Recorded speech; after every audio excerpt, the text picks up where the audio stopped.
Chapter 21, Our battle will be legendary. Tai Lung's POV. Hopefully, that's the end of it. I feel a lot better than I did before and I was relieved to finally come to terms with whatever issue was between us. I was really not good with these emotional things. I'd rather punch some evil villain or train until my bones cracked. In the end, I had already come to terms with everything and I have accepted myself when I attained inner peace. What happened was simply a manifestation of my emotions. Hopefully, Shifu find his inner peace too. I did not know if he achieved such a thing in the movies but I could help him this time around. I left the passed out Shifu lying near the pond in the Jade Palace as I made my way outside. The palace was mostly destroyed and absolutely wrecked, with a giant crater in the middle. That would take some time to fix but it can definitely be restored so I was not worried. I went out of the Jade Palace and stood at the top of the steps as I stretched my body. There really was no place like home as I felt my soul at peace. I looked at the horizon and my eyes took in the magnificence of the clear sky. The dark clouds have dispersed and the storm had retreated, as if to represent the end of the emotional turmoil I was in not too long ago. I stayed like that, enjoying the first rays of the rising sun until my peace was disturbed by the sound of rough breathing. I opened my eyes and looked down at the steps and I could see a panda crawling up the stairs. He was already halfway the 1,000 steps but he still had a long way to go. I couldn't help but crack a smile as I watched him face his greatest adversary in his words, stairs. It was amusing, to say the least. Ha, heath. He breathes heavily and his needy gasp sounds like a fish trying to breathe in a desert. And now he was choking on air. I never knew it was possible to choke on air, so points to the panda for teaching me something new. Hey, panda? I called out and he turned his head up as his exhausted eyes looked at me lazily. Seriously? How do you get your eyes tired from climbing up steps? Awa. He suddenly realized who I was and he nearly lost his footing and fell back down to the beginning of the stairs. Luckily, he managed to catch himself. You don't have to hurry. I will wait for you, I said as a giant smile split my face. I gave him a thumbs up which he returned. Okay, thank you sir. He yelled back, waving his hands at me before he flopped down on the steps like a dead meat. I thought for sure that he'd be much better and would even be able to climb the stairs properly considering he had more time to train, but it seemed stairs were his kryptonite. Something which he could never overcome. You can do it, Dragon Warrior. I cheered and laughed while I watched Po slowly drag himself up the final steps. At last, he was able to bring his body to the top of the stairs and he immediately laid down, exhausted and with his tongue rolling out. He panted like a dog for a while until eventually, he stood up. So, you must be Po. I have heard a lot about you, I said while taking a few steps toward him. Yes, I am. Po said before he paused. Wait, you've heard about me? Where? I mean, all good things I hope? No. He said the last part unsure and insecure. It was truly amusing seeing him like this and it made me realize just how much of a character development he went through during the 3 movies. Who'd have thought that this panda would become one of the most powerful kung fu masters that ever lived, rivaling the likes of Oogway himself. It was equally amusing and frustrating. Enough about that. I think you have something I want, I said as my eyes narrowed at him. My carefree attitude disappeared in an instant and my face morphed into something cold and serious. Oh, right.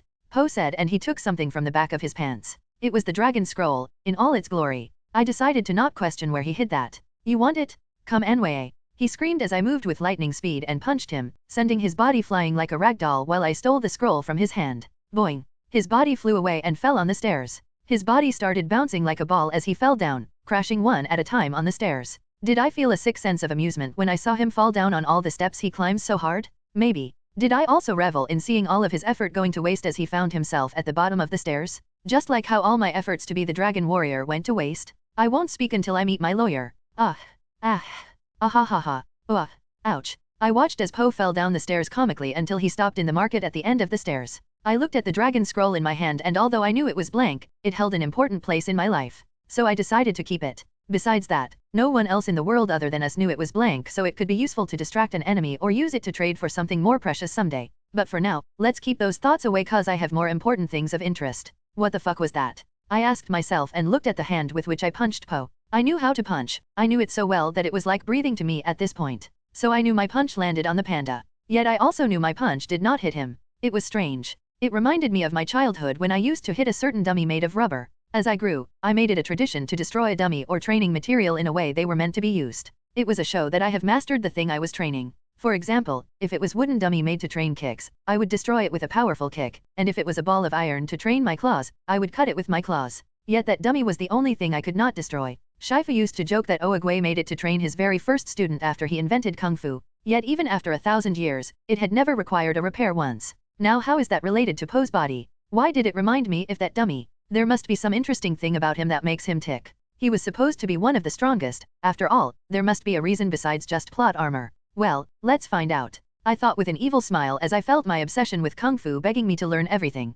I threw the dragon scroll at the roof of the Jade Palace before I cracked my neck and put a huge amount of strength into my legs. Asterisk boom, asterisk. With a loud explosion of force that devastated the ground where I stood before, I shot into the sky. I did a flip to control the trajectory I was falling and aimed right at the market where Po was standing. I used my limbs to guide me when I started free-falling to the ground. The air rushed past my fur as I enjoyed the feeling of freedom right before landing on the ground. Phew. Asterisk boom, asterisk. I did a superhero landing as a controlled shockwave welcomed me. I stood up and nodded in satisfaction when I saw the admiration on Po's face. Weiwu, awesome, he said, almost fanboying before he collected himself. So, Dragon Warrior, let us fight to decide the fate of the valley. If I win, I will destroy all and everything you love. I said to him and I saw his face get serious. Good. And what if you lose? He asked me and I looked at him like an eye dot. There are no such thing. Do you accept? I won't let you destroy the valley, Tai Lung. No matter how cool you are, I will protect my home as the Dragon Warrior, he said and got into his famous stance. Good, I said and a savage grin spread my face as I raised my fist. Our battle will be legendary. Chapter 22, Rest. Tai Lung's POV. Our battle was not legendary. Hi W ho you. Boing. Asterisk thumb, asterisk. Po would charge at me time and time again but I simply blocked every attack he threw at me before I launched him to the sky, flying away. Again and again. Okay, tough guy. How abui at this?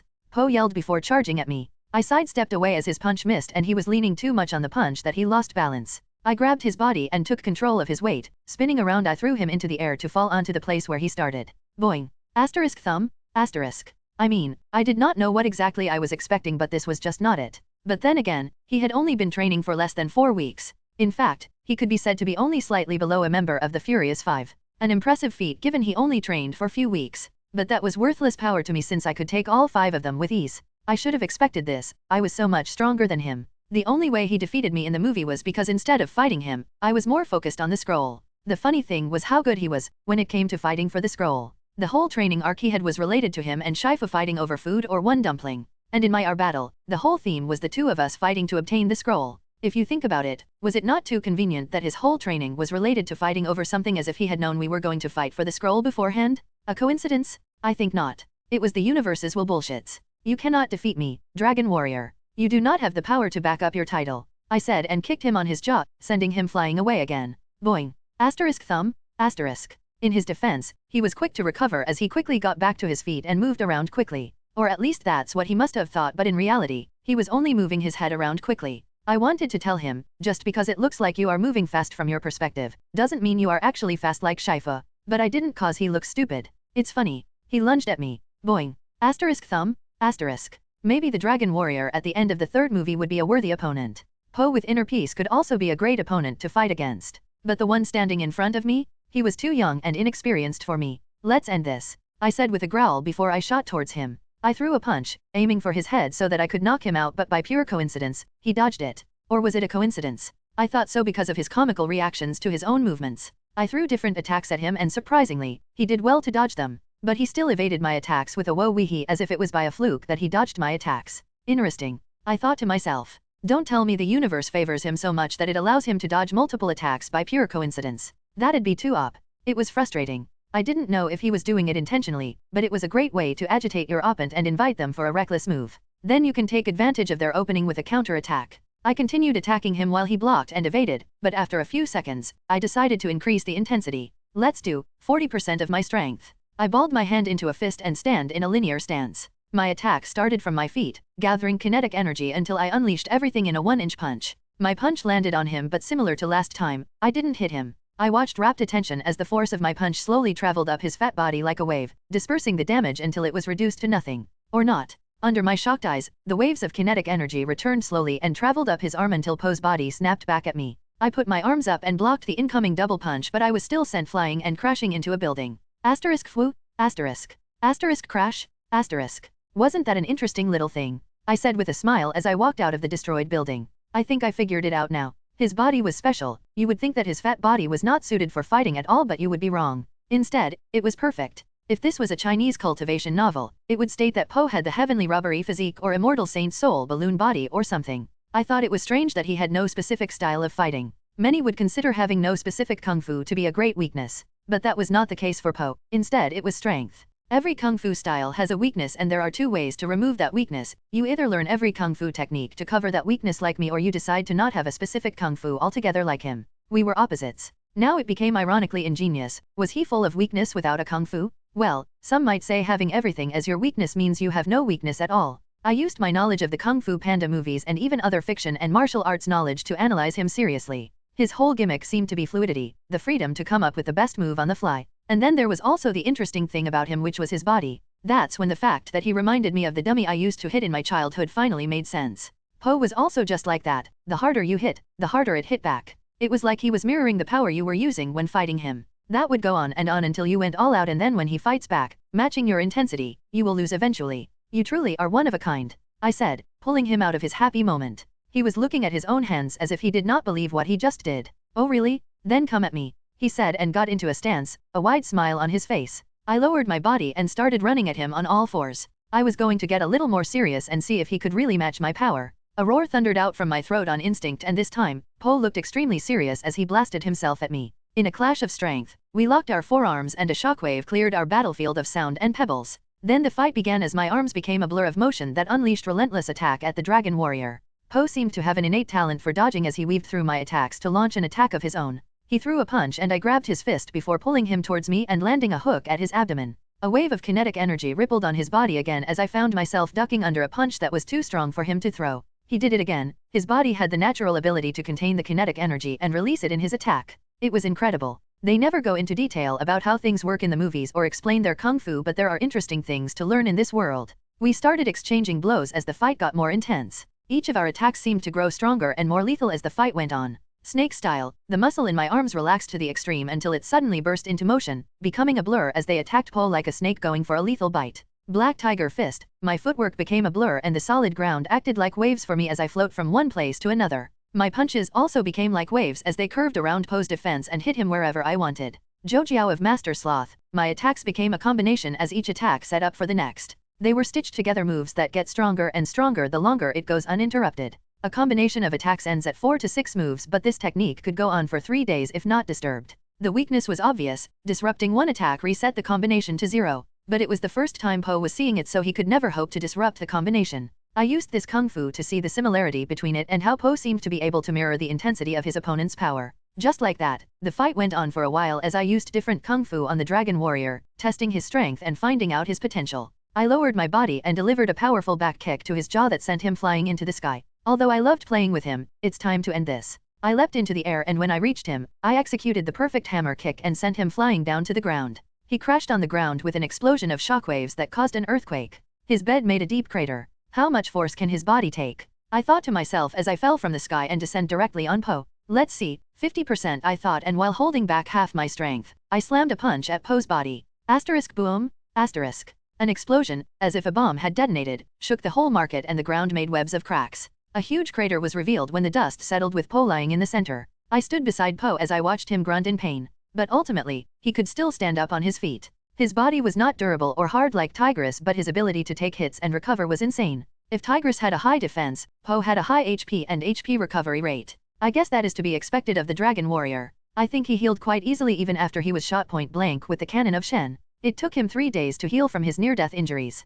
Uhaau, Tai Lung. I will not let you, he said as he staggered up to his feet. After a few more seconds, he lunged at me with whatever strength he had left. I already learned that his body was resistant to blunt attacks like Luffy, but what about sharp attacks? I thought before stepping back to dodge his punch. Then I let out the claws on my right hand and stabbed it at the side of Po's abdomen, a part I knew had no vital organs. He instantly stopped as he remained unmoving. My claws sank into his body to draw blood. It must have been the first time he saw his own blood because he seemed shocked. Strange, I thought you'd pop like a balloon, I said with a smile when he looked up at me with wide round eyes. I pulled out my claws and pushed him away as he staggered back. He fell on his back, and when he looked at the blood pouring from the wound, he started panicking. No, I don't want to die, he said in a dramatic manner as he started sobbing but without any real tears. Stop the drama. You wouldn't die from just that, it's only around 2 inches deep, I said, with his fat body, that was but a scratch. Really? He asked, relieved. Yeah, just make sure to put pressure so you don't bleed to death, I said, and Po was quick to put pressure on his wound.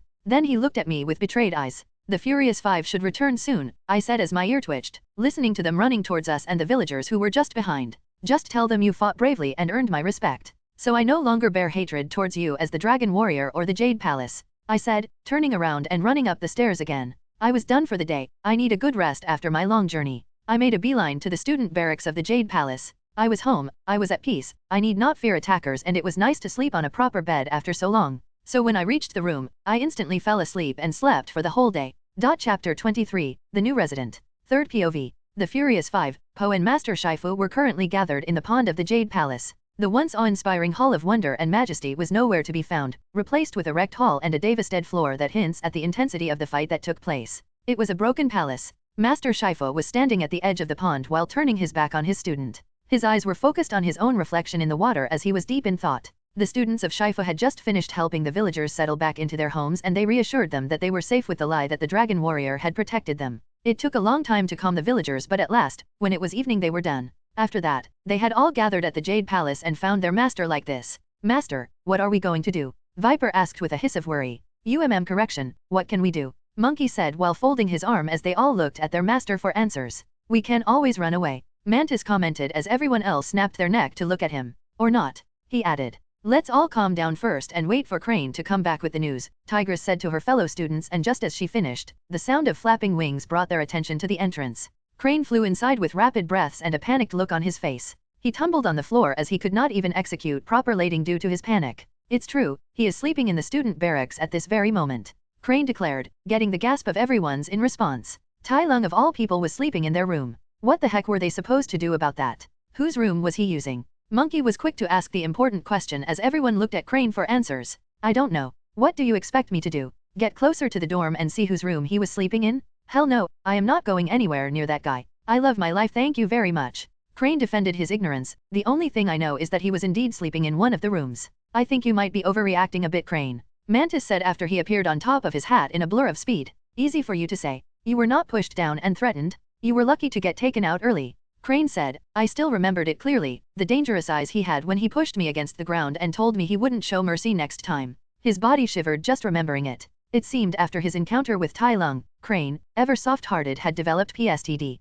He was under the most emotional torture after all, seeing all his friends taken out, not knowing if they were alive or not. Yet he was not able to do a damn thing. And then he was taken down from the sky, which he always thought was a safe place for him. The threat Tai Lung gave him was the final nail in the coffin. His eyes. Crane muttered and remembered Tai Lung's bright yellow eyes burning with cruelty and violence. "It feels like he was looking at me like food," Crane said. Many people had looked down on him before and even had eyes of disdain for him, yet none could even come close to how uncomfortable he felt under Tai Lung's gaze. The eyes of a predator looking at his prey. "He definitely wanted to eat me. Don't be ridiculous." Tigress scoffed. "Why would anyone want to eat you?" she said, feeling a bit defensive of Tai Lung. "Tai Lung isn't like that." I guess," Crane said, although to this day he wondered why Tai Lung muttered "would it be like chicken," right before letting him go. After that small exchange, everyone turned back to Master Shifu, who was still deep in thought, looking at the pond. Master Shifu finally turned around and looked at his students. He observed them one by one and noticed that Po had a bandage wrapped around the side of his abdomen. Other than that, everyone else was fine. "You all did a good job in helping the villagers. You are dismissed for the day," Shifu said stoically to his students, who were taken aback. "But master, what are we going to do about Dash?" "You'll do nothing." Shifu cut them off. "The Jade Palace is as much of a home for Tai Lung as it is for all of you. If he wants to stay in the Jade Palace, he can stay. It is his home," Shifu said with no room for argument, but Viper found one. "But Tai Lung is a villain? He is a criminal. We can't let him stay here and endanger the valley." Viper voiced out her rejection to the idea. "Viper, Tai Lung is not who you think he is. He is not what the rumors made him out to be," Tigress said. She was going to say good, but she realized that Tai Lung may not be evil, but he was not good either, like he said. He was also annoying. "He hurts Po." Viper snapped at Tigress, anger apparent when she said that. Everyone turned to the panda, who was awfully silent as he stood with them. He made a face when he realized everyone was looking at him, and he wiggled around nervously. He started. "He seems cool. Although he hurt me, it was during the fight and it is not that serious." Although Po was afraid of Tai Lung at first due to all the bad rumors and stories about him, he was surprisingly chill. He might be rude and ruthless, but Po definitely felt that he was not a bad person. Everyone nodded, agreeing with his words as Po was running around with them and helping the villagers even with his so-called injury. "But he is still a criminal and a fugitive. What about what he did to Milan City? He killed Master Wubeo." This time, it was Crane who spoke out. He seemed to side with Viper, though Tai Lung should not be allowed to remain in the Jade Palace. "He explained that to me when I asked. It was not an attack but a duel to the death, which both of them accepted. The reason was related to Wubeo's father, whom Tai Lung defeated, or something, and Wubeo wanted revenge. Tai Lung never attacked the city itself." Tigress came to Tai Lung's defense yet again. "And you simply believe that?" Viper asked. "Why are you defending him anyway? What did he do to you while you were with him?" It was truly surprising that Tigress was defending Tai Lung. She used to be the one who hated him the most, yet here she was, taking his side. Tigress glared at Viper for her stupid question. She just came to learn that Tai Lung was not evil like the people made him out to be. It was not fair, so she wanted to make it right. There was nothing more to it, she was simply doing what she thought was right. Ah, I see. That makes sense. Shifu said, catching their attention. I do recall about the fight Tai Lung and Li Xiao had. It was the source of gossip around China for a while. Shifu touched his beard while recalling that event. Li Xiao's great reputation was ruined after Tai Lung defeated him with one finger, and his dignity was also destroyed as he peed himself during the fight, in front of thousands of crowds. It was such a dishonor to his name because he was a serious and respected giant bear. The fact that he peed himself was especially humiliating for a person of his stature. He never recovered from that humiliation and killed himself a long time ago. Such a tragedy that was. But Tai Lung could not be blamed because he only mastered the nerve attacks during that fight. So it was not on purpose that Tai Lung humiliated Li Xiao like that. But from Wu Bao's perspective, yes, it seems reasonable that Wu Bao, the son of Li Xiao, would seek revenge against Tai Lung. Shifu said with a sigh. So, does that mean Tai Lung is living with us now? Mantis asked. Yes, it means just that, Mantis. Shifu said, and no one else had other objection. In the end, Shifu was the master of the Jade Palace, they had no right or audacity to question him further. And even if I were to decide against it, there is nothing we can do, Shifu said in a measured tone.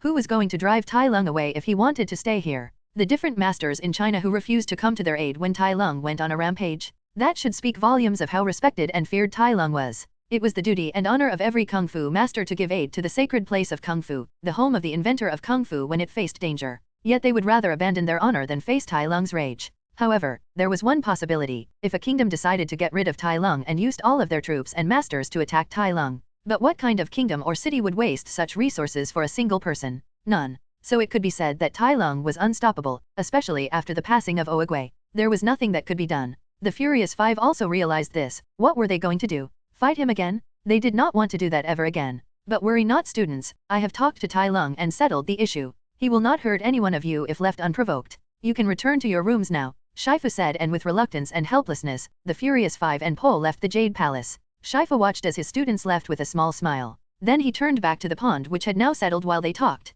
The water was calm and Shifu could see his reflection clearly. A failed father. That's what he saw. But the universe had given him a chance to redeem himself. Tai Lung was going to live in the Jade Palace from now on. Maybe, just maybe, he could do better this time. Master. Tigress called and brought Shifu out of his reverie as he turned to look at her student. May I sleep in the guest room? Shifu raised his eyebrow. Chapter 24, Breakfast with Juniors. Tai Lung's POV. You know you slept well when you slept in the morning and woke up the next morning. A full 4 hours of sleep. When I first woke up, I thought I had only slept a few minutes instead of a whole day. But the subconscious part of my mind told me that it had been a day. But I still did not get up. I continued closing my eyes as I enjoyed the afterglow of the great sleep.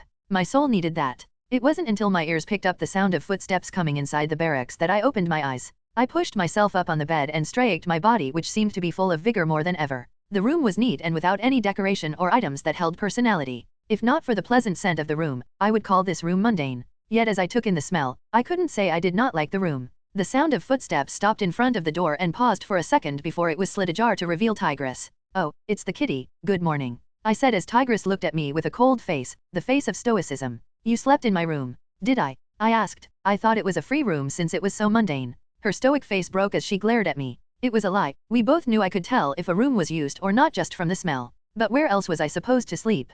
Crane used a mat as a bed since he slept while standing up. Moki used a hammock that could not support my weight. Mantis was too small and Viper used a log to coil around and sleep. The empty rooms had no beds. There was Poe's room which I could have used, but between Poe and Tigress, I chose her because we were both felines and the type of bed we wanted to sleep in was similar. I am here to wake you up and invite you to breakfast, she said, and my ears perked up at the word. Breakfast? Food?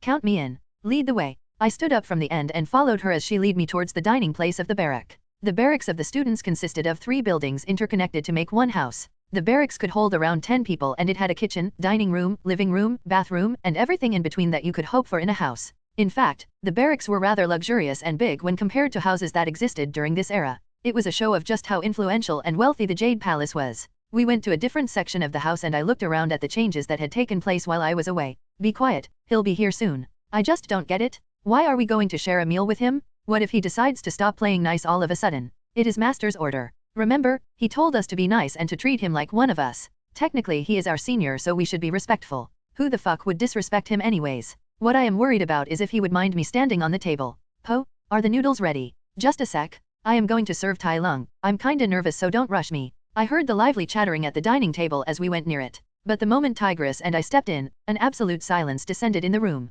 I stood at the entrance while Tigress went in and took her seat. I watched my juniors in amusement as they wiggled awkwardly in their seat. I slowly brought my hands up and imitate a monster's claw before I said, "Boo." Funnily enough, Crane and Monkey still flinched in their seat rather loudly. Really? How badly did I traumatize these kids? Chuckling softly to myself, I took the empty seat which appears to be reserved for me. The Furious Five eyed themselves and me while I got comfortable in my seat. "Good morning, kids," I said while eyeing everyone on the table. My tone was cold and firm, a contrast to the amusement I felt when I looked at them. "Morning. Good morning." They wished me back politely, but I could see that they were unsure of how to act around me. It reminded me of the time I was a young student and shared a meal with Master Flying Rhino. I was too unnerved by his mere presence that I couldn't even eat properly as the food went stale. To share a meal with someone you knew could break you anytime they want, to be in the presence of a superior beast. That feeling was especially intense for kung fu practitioners who dedicated their life to getting stronger, especially if they were a stranger or a possible enemy. I remember being so frustrated and leaving as quickly as possible before making a beeline to the training hall where I trained for the whole day and night without even a wink of sleep. Master Flying Rhino came in the morning and told me he was impressed by my fighting spirit. He even taught me a few of his techniques and we separated on a good note. However, I think I was not on his good side anymore ever since I beat his son, Master Thundering Rhino, right after his accomplishment of slaying 10,000 serpents in the Valley of Woe. I couldn't help it. The dude got lost in his own fame and claimed that he was strongest of his generation. I had to go to the Guangdong province and show him otherwise. In fact, I think he might even be hostile to me since I killed Vachir, the commander of Anvil of Heaven, when I escaped my prison. He was one of Master Flying Rhino's favorite students. As I got lost in my thoughts, Po had already set up the table and put our meals in front of everyone. The Furious Five waited for me to first eat my food as they stared. I shook away my thoughts and took a look at the bowl of noodles in front of me. I smelled it and observed it carefully while the nervous Po took a seat beside me. Then under the eyes of everyone, I started digging in. Seeing that, the Furious Five also started eating their food. It was good that they were treating me respectfully like a senior. I made quick work of the most delicious bowl of noodles I had ever had in my life, and after that, I slapped Po on the back. "I am glad I did not kill you. That was the most pleasant bowl of noodles I've ever had," I said seriously, and he gave me a smile which quickly turned unsure when he fully comprehended my sentence. Thank you," he said, unsure if it was right to thank me for not taking his life. In the end, he shrugged. "Seconds. Most definitely." Po got up with my bowl and returned with more noodles. I nodded in satisfaction when he put it in front of me. Maybe being a vegan is not so bad, I thought to myself, and my eyes wandered to Crane. He visibly freaked out when we locked eyes. What's wrong with him? Po sat back to his seat in a rather noisy manner due to his weight, and then he tried to make a conversation. He was the most talkative among them and he was uncomfortable with the silence. "So, you never had noodles like this in prison?" he asked with no intention of offense in his tone, but the others looked at him with wide eyes. Was it okay to bring up something like that to Tai Lung? They thought. Honestly, I did not care. "Forget about noodles, I never got any food while I was imprisoned," I said, which took Po back by surprise. He was someone who loved and needed food. He could never imagine being without food. "What? But I thought you were imprisoned for a long time." 20 years. I said as I swallowed the noodles. "In 20 years I never got food, or water." That seemed to surprise even the Furious Five as they gave me a questioning look. "But how did you survive for that long without food?" Po asked the main question as everyone listened to hear my answer. I did not want to give a long explanation about how I wasted minimal energy in my immobile state or how Chi helped me. Instead, a small playful smile appeared on my face as I turned to the panda. "I feed on my hatred and wrath to survive for all those years," I said with all the seriousness in my voice. "Whoa, Po said in awe, "Is that why you are so nice now? You ate all your hatred and wrath?" I held back a laugh. Exactly. I went back to eating my food as Po took in the information. Until it clicked that what I said didn't make too much sense. "Wait, how did you dash?" He was joking, Po. Viper told him. Oh. The others chuckled seeing the gullible panda, and the mood became a little less awkward. "So, Dragon Warrior, tell me about yourself and how you became the Dragon Warrior out of all these masters," I asked, initiating a conversation. I wanted to make them all comfortable with my presence even with all that had happened. Since I was going to live with them, there should not be any conflict between us. And technically, they were my juniors, so it was my responsibility to guide them and help them when they need it. Well, it all started when I was an egg. And then I was born to my father. Po started retelling his stories from the very beginning. Chapter 25, Teaching Real Kung Fu. Tai Lung's POV. Shall I repeat myself? To Mr. Chen, owner of a tavern near the outskirts of Mongolia. It is located in the village of Rice, the closest village to Chroch Gom Prison. Tell him it's from Tai Lung, I said for the final time to the messenger duck. Yes, I will do as you say. The duck said. He also happened to be the same one I caught during my prison escape. After that, he took off from the training ground to deliver the money thrice the amount I owed and a proper letter of apology. I went into thought as I watched the messenger disappear into the horizon. It would be a lie to say I regret my actions, but I knew I was wrong for the way I behaved on my way to home. Until I finally got the closure of home I didn't know I needed, I was quite violent and aggressive in what I did. Almost like a child who was upset but did not want to throw a proper tantrum, so he resorted to being very petty and intense. I guess being imprisoned for 20 years messed me up in some ways that I did not even realize. There was no need for violence in that tavern. I could just escape and no one would be able to catch up on me. It might be due to the battle I had with the Anvil of Heaven previously that I was so hot-blooded and so quick to initiate violence. Nevertheless, no one died and I hope the money was enough to compensate for the broken tables. I was not sorry for the warriors who fought me though. It would be disrespectful to them as warriors if I apologized for beating them up after they stood up so bravely for justice. I have also sent a letter to the rulers of Milan City which explains that the fight that occurred was a duel initiated by their so-called protector. Although he was a great warrior, he was a very bad guardian, blinded by the need for vengeance. And about the restaurant? I was not going to apologize like I did to Mr. Chen because they were the ones who denied me entry. In this world and era, it was the ultimate show of disrespect if a restaurant denied you food even when you had the money to eat there. They were establishments that promised to feed the people. Food was the basic necessity to life, that was universal. And to deny that even if they were criminals was viewed as disrespect. Whoever you are or whatever you do, you have the right to be able to buy food and eat for sustenance. The restaurant probably thought since they were popular and had guerrilla guards, they could deny me entry. It was also why they were so polite about it, like how people say no offense and proceed to say the most offensive shit ever. I was not going to take that level of disrespect. I turned around and left the training ground. I went to the training hall instead, and when I entered, I was greeted with the familiar training equipment and obstacles. There were some changes to new equipment and an obstacle course, but the overall layout and the design were still the same. The hall was quite noisy and full of life as the Furious Five were currently in the middle of training. My eyes wandered around, carefully observing the hall until it fell on Shifu, who was watching everything from the side. I walked towards him and stood beside him.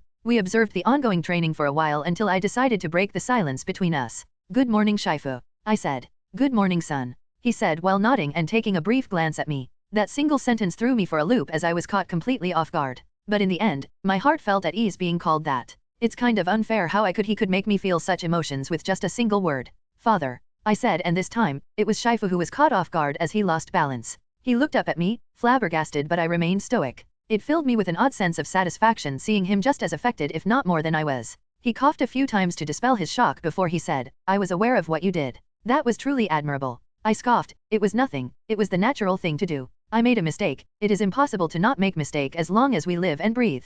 But we should always be able to accept our mistake and take responsibility for it. Shifu looked at me with a raised eyebrow. "That is indeed true. But I thought with your ego and strength, you wouldn't admit you can make a mistake." "I know I am not perfect," I said with a laugh. "It's my ability to learn from my mistakes and face them that truly sets me apart." Shifu joined me in my laughter. "You've changed?" he said. I shook my head. "I've grown?" I looked at him and he was giving me a proud smile. I was taken aback, remembering the times when I would do literally anything to earn that smile. We shared a short moment together before we returned to watching the ongoing training. It was quite a sight even for me. The way they moved and the skills they possessed were indeed something worthy of being admired. "Tell me what you think of them," Shifu said. "You've fought them so you should know." "Fight is a strong word," I said with a knowing smile. "They are decent." "Decent, huh?" Shifu said thoughtfully while rubbing his beard. "That's a high praise coming from you. I guess I must be doing a good job then." He smiled. "Well, don't be too sure. I said they were decent," I said, and Shifu turned to me with questioning eyes. "What do you mean?" I point at Viper. "She is too nice." I point at Mantis. "He's subpar and predictable."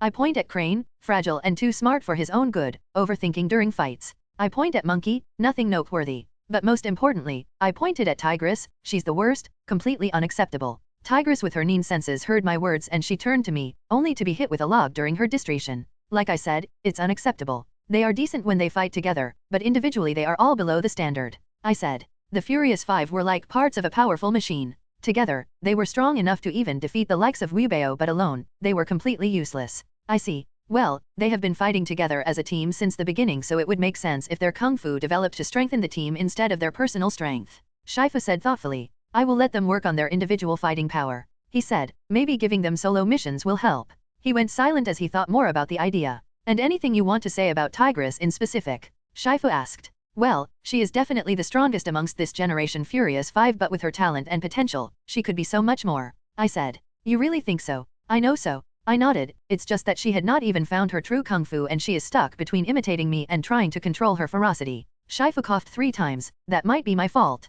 For the majority of her life, I was trying to teach her to control her strength and fight with precise technique, even though it was obvious she was more suited for hardcore style. After that realization, I pushed her to use your leopard style kung fu since you both have similar builds. So you have been trying to turn her into something she is not. Shifu sighed. Yes, I was ignorant. It was only recently that I learned I did not need to turn them into something else, instead I should teach them to be themselves. I don't have to turn you into me, I have to turn you into you. The line Po quoted in the third movie rang in my mind. I was treating them like I did you, desperately trying to turn them into something they were not. Shifu admitted. I was a genius, and even if I was able to learn every kung fu in the world, yet even I could never be something I was not.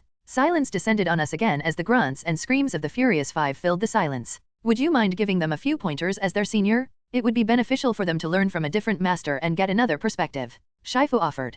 Are you sure? I asked. You know me, I am not gentle when it comes to training. By all means, go all out. I smiled before a question popped in my mind. Where's the dragon warrior? Oh, he works as a waiter in his father's noodle shop, so he won't be able to train until evening comes. Shifu said. I did not know if I should cry or laugh at that information. Let's just stay neutral. Okay, I said and stepped forward before I clapped my hands loudly, causing the training to stop as everyone looked at me. Juniors, I announced, it's your lucky day. Today, we learn real kung fu. Chapter 26, Library of the Jade Palace. Tai Lung's POV. The Furious Five were lying on the ground, bruised and completely toasted. They had never experienced a training as intense as what they just experienced. It was not because they trained harder or longer than usual, but simply because their health and their very lives were on the line. Although it was true that Shifu was a stern and strict teacher, he was only words and orders. I, on the other hand, was extremely rough with them in a physical sense. They trained a lot, and they practiced their kung fu techniques again and again, refining them to the limit. But training at the comfort of safety and no consequences of failure could only get you so far.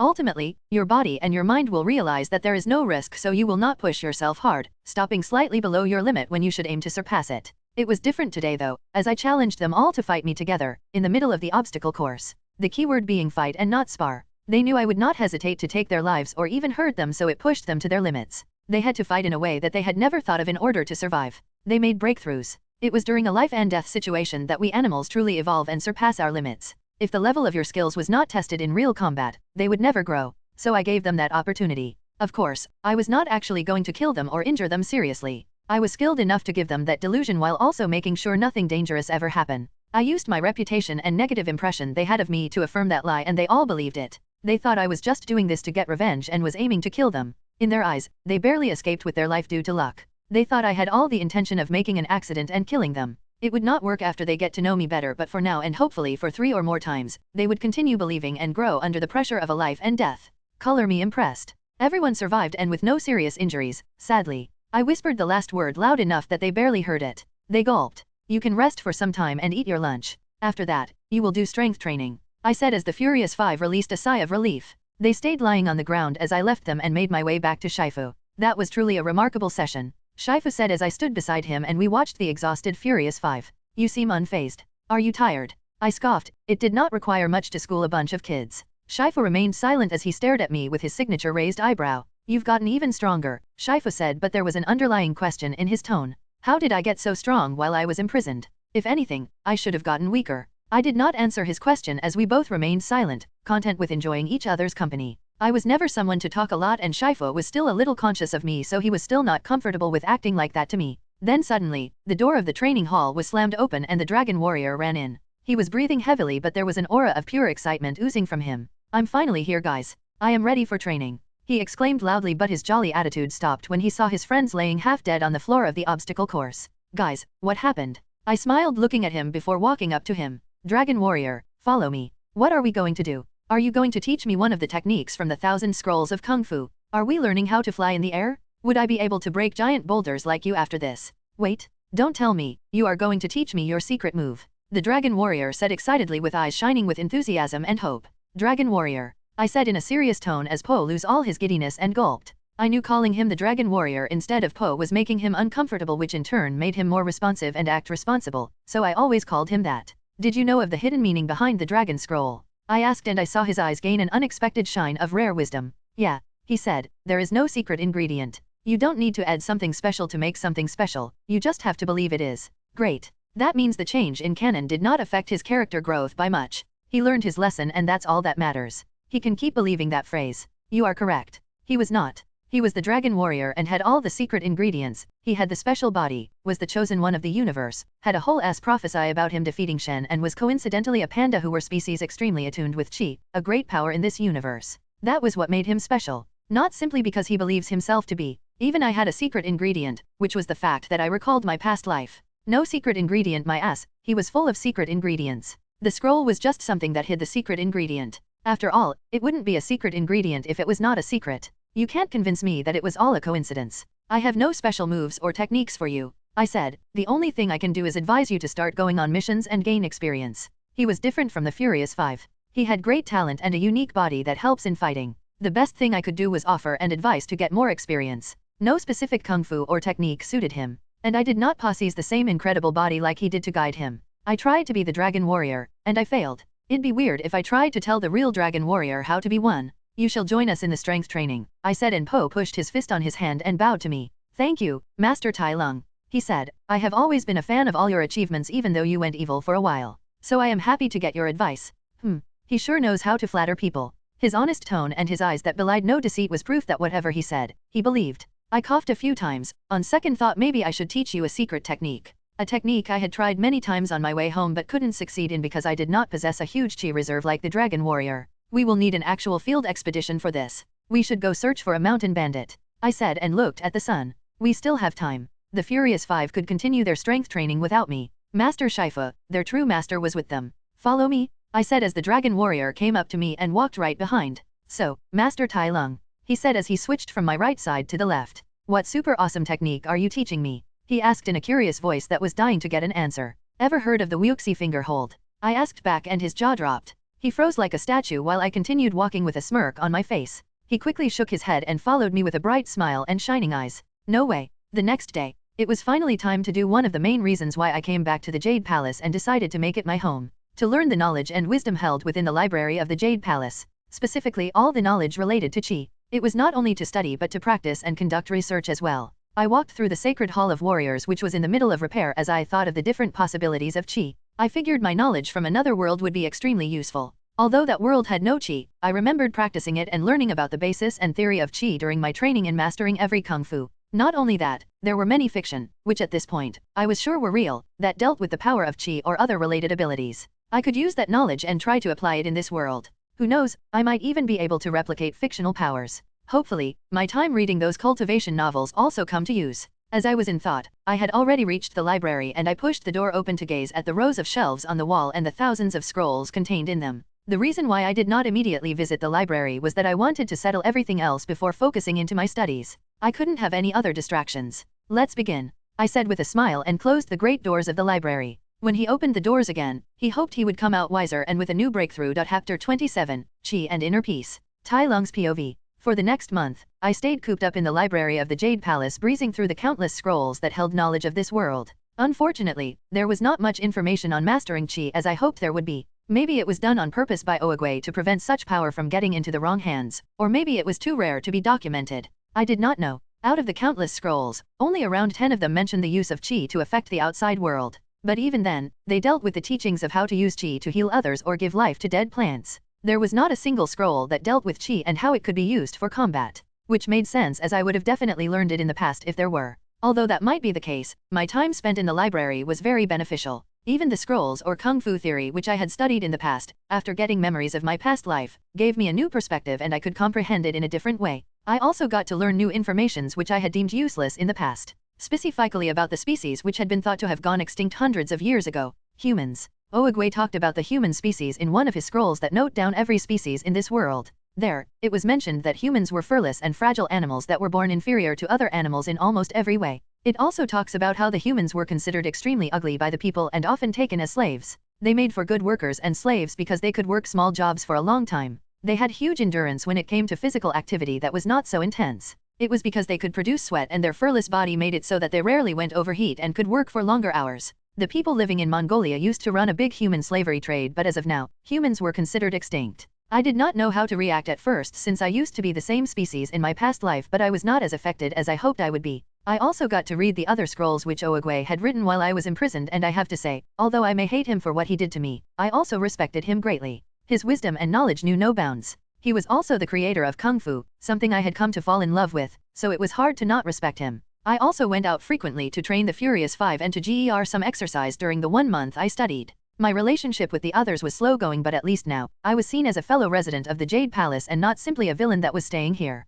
I had taken my role as their elder and senior seriously, guiding them and teaching them with my limited knowledge. With all the wisdom I quoted from my past life, I think their negative feeling towards me was slowly turning into respect. Today marked the end of my study session as I walked out of the library and closed the door. I had not gotten the enlightenment I hoped for, but I came out wiser. I was a warrior and I never liked these scholar-type things, so I think I did a good job focusing only on reading for a whole month. I went out of the Hall of Warriors and climbed down the steps as I made my way towards the peach tree of heavenly wisdom. When I reached the peach tree, I stood at the edge of the cliff and enjoyed the scenery of the Valley of Peace. It was beautiful. I could understand why Oogway had decided to make this place his permanent home. The beautiful landscape of China had a mystical feeling to it. There was the bright sun on the horizon that lit up the sky clear blue. The clouds spread out like waves in the sky while some came down low enough to hide the peak of the mountains. There were tall mountains the size of skyscrapers and rocky mountains with green algae covering them. A mighty waterfall shaped the land as its rhythmic crashing made for a melodious sound. The song of nature. I took in a deep breath and took in the world around me. Then I went under the shade of the peach tree and sat with crossed legs and I started meditating.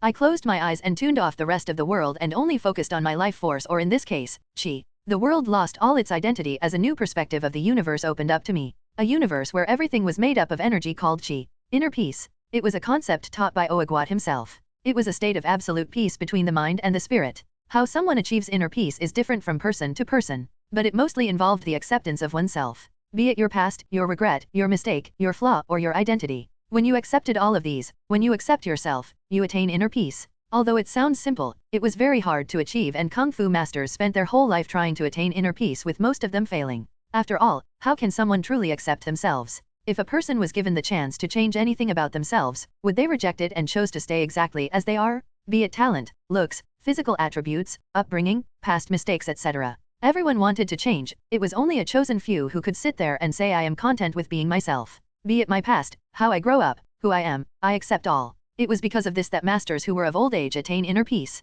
When you are old, you are not as ambitious. You don't desire a lot of things. You feel like you have lived your life and there is not much you can do anymore. Hence it's easy to accept yourself. A young soul, on the other hand, would always want to be stronger, richer, want to be loved, desire a different upbringing, regret their life decisions, etc. This holds them back from achieving inner peace. In this harmonious state where the spirit and the mind are at peace, you are able to harness the flow of the universe. You do this by becoming one with the world. In this world, only sentient beings have the trouble of accepting themselves. A tree accepts that it is a tree, and so does a rock, the mountain, the sky, and the clouds. A tree had never wanted to change. A rock never wished it was a mountain. So when you finally attain inner peace, you become like the world itself. If you can't accept yourself, how can the world accept you? Therefore, in the state of inner peace, which was self-acceptance, you are accepted as a natural part of the world. Your chi started seeping out of your body to interact with the outside world and becoming one with the world. By doing this, you are unconsciously using your chi to make miracles happen around you. That was how inner peace works and the power it gives. Otherwise, it made no sense how Po was able to catch cannonballs fired at him.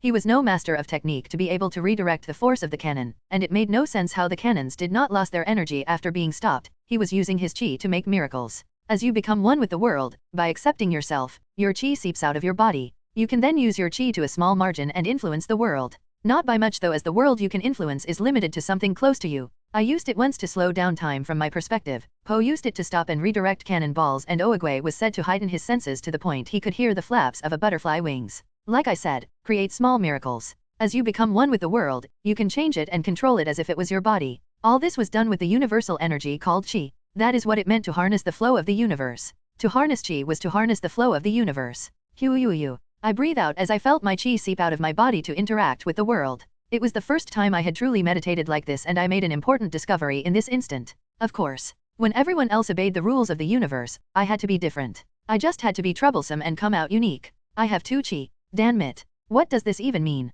Hours later, I have two different chi inside of me. The other one was mine. It was white in color, and I have had this chi from the very moment I learned to infuse chi into my attacks. But the other one was new. It was blue in color, and it stayed in on the deeper part of my body and spirit. I focused more as I looked deep inside myself. My chi had two layers. The outer layer was made up of white familiar chi, but deep inside, under my white chi, was a blue chi. I kind of had an idea why I had two chi, but it did not make sense. It would be more logical if I had a bigger chi, or if my original chi changed. So why did I have two types of chi? I let out a sigh as I knew I was not getting answers from anyone. I was probably the only one to have this issue, and I would have to find out the answers by myself. Hopefully, it was nothing bad. My thought was cut short as I felt a sudden contact on my back. I instantly perked up and turned to see Tigress sitting behind me and resting her back on mine. I was so focused that I became unaware of the outside world. I wouldn't be able to do this anywhere else but home. This was one of the reasons I decided to live in the Valley of Peace. What are you doing? I asked, to which she just proceeded to get comfortable leaning against me. I was here to call you for dinner,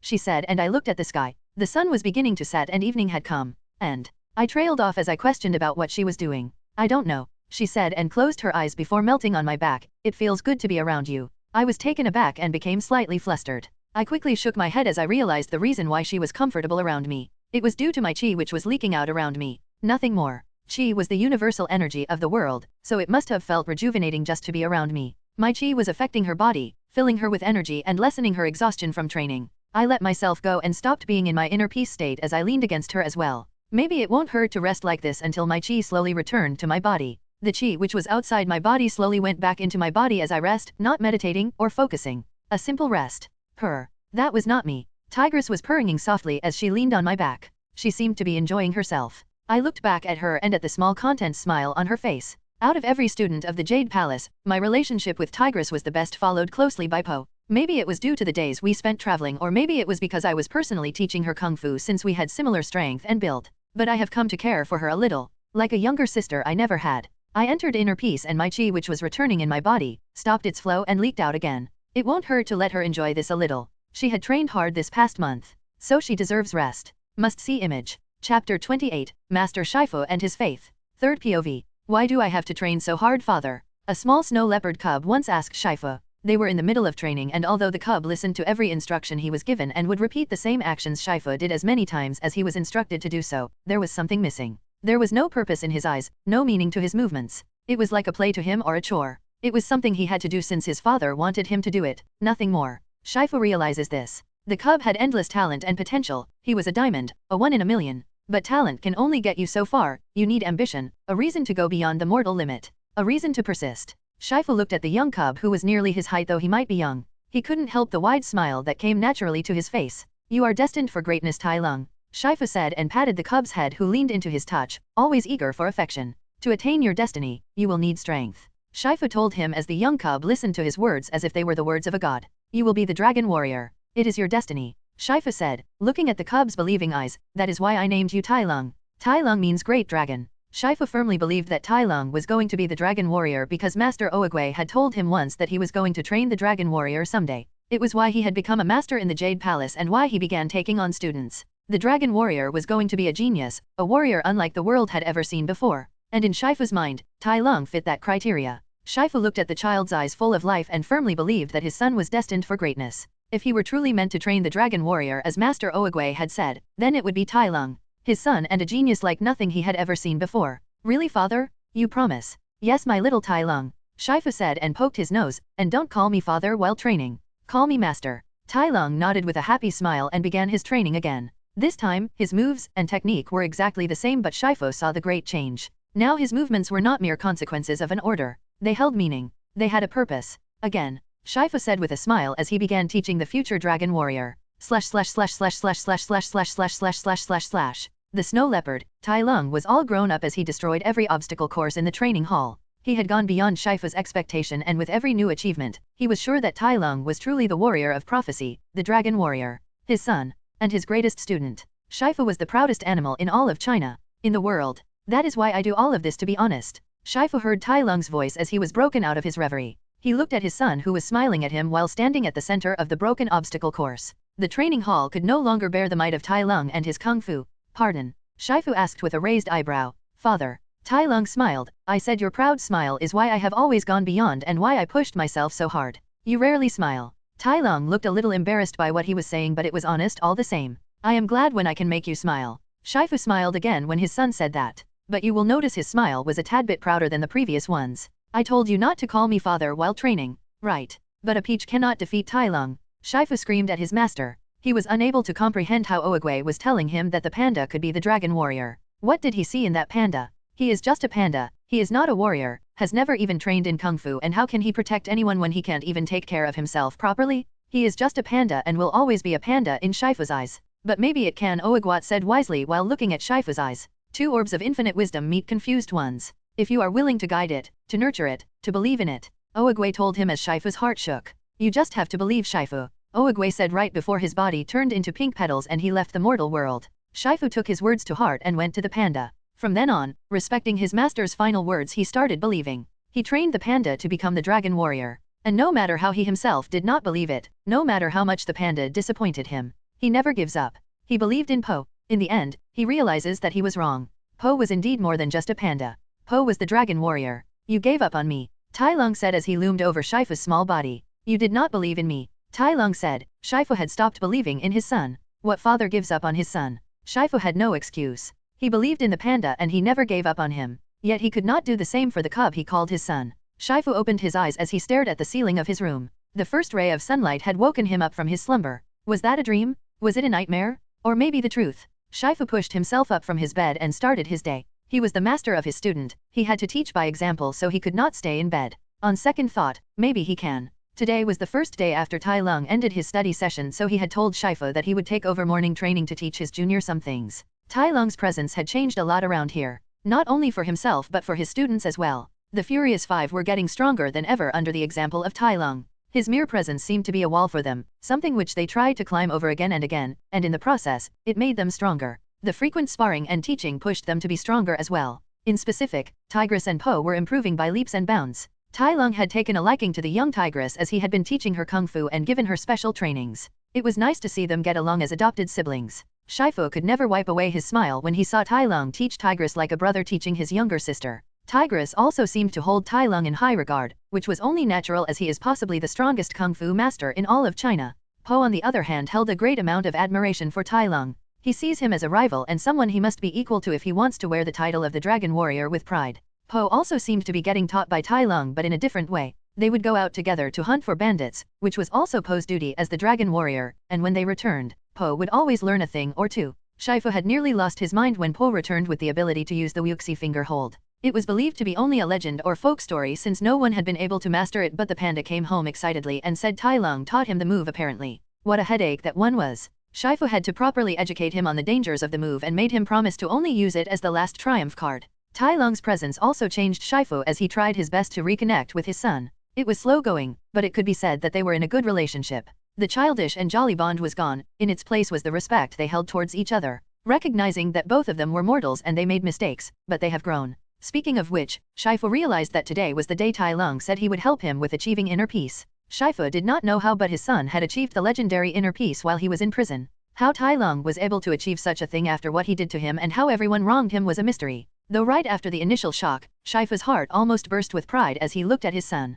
Right, gotta hurry to the training ground, Shifu said after he had freshened up, and he made a beeline to the training ground of the Jade Palace. When he reached there, he was greeted with the sight of the Furious Five fighting amongst each other while Tai Lung watched from the side with his ever-present frown. It was one of the worst traits he got from him. Tai Lung always had a permanent frown or scowl, just like Shifu. Although Shifu would have loved a smile more than a frown on his son's face, he also felt it was funny how he took that from him. Like father like son, I suppose, Shifu thought to himself. Tai Lung looked at him as he got closer and with a small smile, he greeted him. Good morning. Good morning, son. Shifu greeted back. Ready for your training? We're doing it right now, Shifu asked. Yes, we will do it now. And then you can meditate and try to achieve inner peace for the rest of the day, Tai Lung affirmed. I am not sure that's how it works. You are speaking as if I would learn inner peace overnight. You will, Tai Lung said. You are close, and with my help, it won't be long until you can achieve peace of the spirit and mind. Really? Shifu asked. He had spent half of his life trying to attain inner peace, so he doubted it would be that easy. Yush, it's a simple concept, Tai Lung said. Besides, you're old. Of course, no offense. Shifu's eyes twitched, some taken. But look who's talking, you are not a young lad yourself. Tai Lung laughed at his comment. Well, thanks to Oogway, my body is barely in its 20s. I haven't even reached my prime yet. Now that was an incredible statement. Both because of Tai Lung's ability to thank Oogway for something and realize that there is always good even in something bad. And that his son, possibly the most powerful warrior in China, was still not in his physical prime. That means he would even be stronger than he was now. Tai Lung had grown so much during the time he had not seen him. It hurts him as a father and master that his son/student had grown in character this much when he was not there to witness it. Tai Lung still had the darkness that Oogway saw in him. That much was obvious to Shifu when looking at all the things his son had done after prison. What he did while coming home, what he did to the mountain bandits, etc. But at the same time, Shifu also saw something which he was too blind to see in the past. The heart to change. Tai Lung was a bad guy trying to be good. That simple fact alone had made him better than the majority of people in this world. Shifu's only regret was that he never saw this side of him in the past. Maybe if he could travel 20 years back in time, he would go meet his son and say, you are not born evil. You might have taken the wrong path, but you can always right your wrong. Everyone makes mistakes, but as long as you learn from it, then it's okay. I will help you. I believe that you have it in your heart to be good, son. No matter what Oogway sees or says. You are my son, I know you. So stop your rampage and come home. But there was no such thing as a rewind button. You cannot change the past or take back your actions. Or in this case inaction. So, shall we go someplace quiet? Tai Lung asked, bringing him out of his thoughts. Achieving inner peace was simple, not easy. After the teaching was done and Tai Lung had told him everything he knew about inner peace, Shifu's problem became obvious. His regret. He needs to forgive himself and learn to accept himself in order to attain inner peace. Which really translates into it's impossible in Shifu's head. He could never forgive himself. Tai Lung had told him that he forgave him and said that he understands Shifu's position and action at the time. His son also said that he himself was equally to blame. But Shifu digressed. It was his fault. As a father, his son's fault was also his fault. As a master, his student's action was also his fault. Whatever Tai Lung was to deserve being imprisoned or to be called evil, Shifu made it. He made that Tai Lung. So as long as the vivid image of an innocent cub he loved and let down remained in his mind, Shifu will never be able to forgive himself. But who cares? Who needs inner peace anyway? I am happy just the way things are, he said to himself, pretending to meditate when in reality, he was looking down on Tai Lung teaching Po and the Furious Five. He did not need inner peace to move forward from here. He believes that whatever happens in the future they will overcome it together. He had faith. Shifu said out loud as he looked at his body that was slowly leaking out his green chi. Finally, after years of training, Shifu had attained inner peace. And to think that it was this simple. He just needed faith. Chapter 29, The Path to Strength. Tai Lung's POV. I like to believe that I am someone who learns from his mistakes. A person who can reflect on his past actions to act better in the future. Every day, I am better than I was yesterday. Every day, I work in hopes that I will be even better tomorrow. So you can imagine how much it bothers me that a random bear in Milan City, someone who was not even mentioned in the movies, was able to overwhelm me, even if it was briefly. It has been on my mind ever since that day. It made me question my own strength and the faith I had in myself as the strongest. Of course, I could make a bunch of excuses like Weibo's strength that overwhelms me comes at the cost of his life. He became a mindless beast, so even if he overwhelmed me, I was never in danger, or the fact that I was not exactly in my best shape while fighting him. But those were in the end, excuses. The fact that someone could overwhelm me, no matter the method or drawback, was completely unacceptable. I was trying to become the strongest in the history of this world, so being the strongest present living being was the bare minimum in my opinion.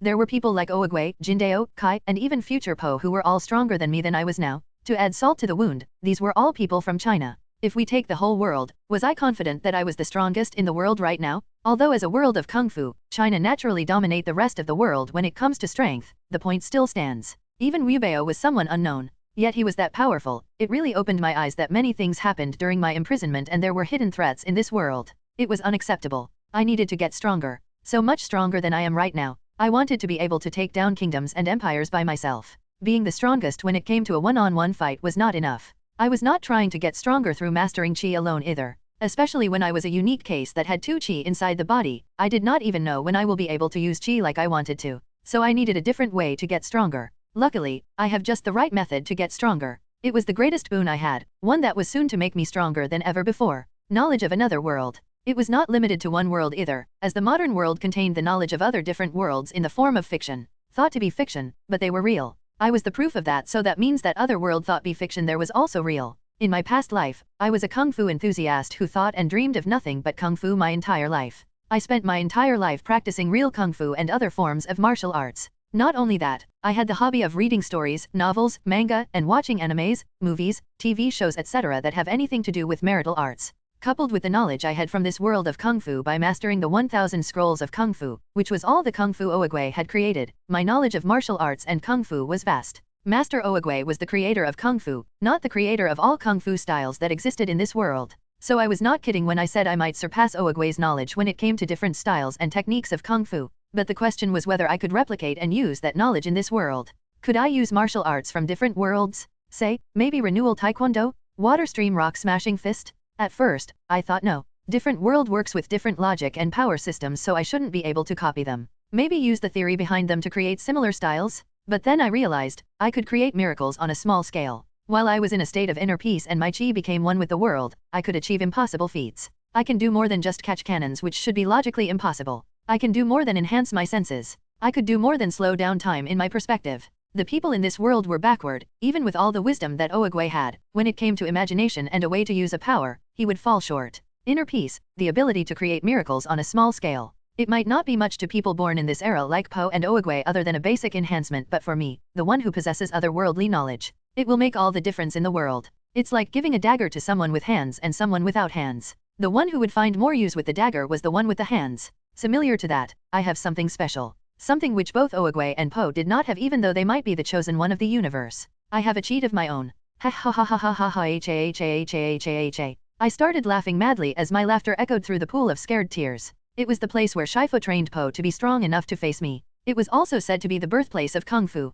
I had come here in hopes of finding out a method I could use to get stronger and improve myself. And just like I had hoped, I did it. I made a breakthrough. Shunpo or flash steps. It was a special movement that let you move from point A to point B faster than the eye could follow. The concept behind the technique was covering a distance with the least amount of steps. It sounded impossible if you did not have their Ryutsu or if you were not a Shinigami. How am I going to cover the same distance with lesser steps? Should I take longer strides? It was not logical and you would need a miracle to do it. But with the help of inner peace and its ability to create small miracles, I will be able to do it. I can create that miracle which I would need to execute that technique. Although I still cannot affect the outside world as a master of Qi could, I can at least achieve the impossible when it comes to my own body and the area near me. That was all I needed to copy other martial arts and techniques. It would be more than enough to make up for the difference in logic or power system. What other techniques could I learn and replicate? Rokushiki? I would love to get Tekai for my defense. It would be easier to replicate techniques rather than an entire martial arts. I have to be wise in what I choose to copy, as too many techniques would ruin my fighting style. I need to choose techniques that would suit my fighting style and master new techniques one at a time. But the first thing I needed to learn was a movement technique. The world of Kung Fu Panda was extremely lacking in movement technique, especially one that suited my style, so this shall be the first technique I learn. Shunpo/flash steps. After all, as a martial artist once said, in the world of Kung Fu, speed defines the winner. Cover a distance between point A and point B with the least amounts of steps.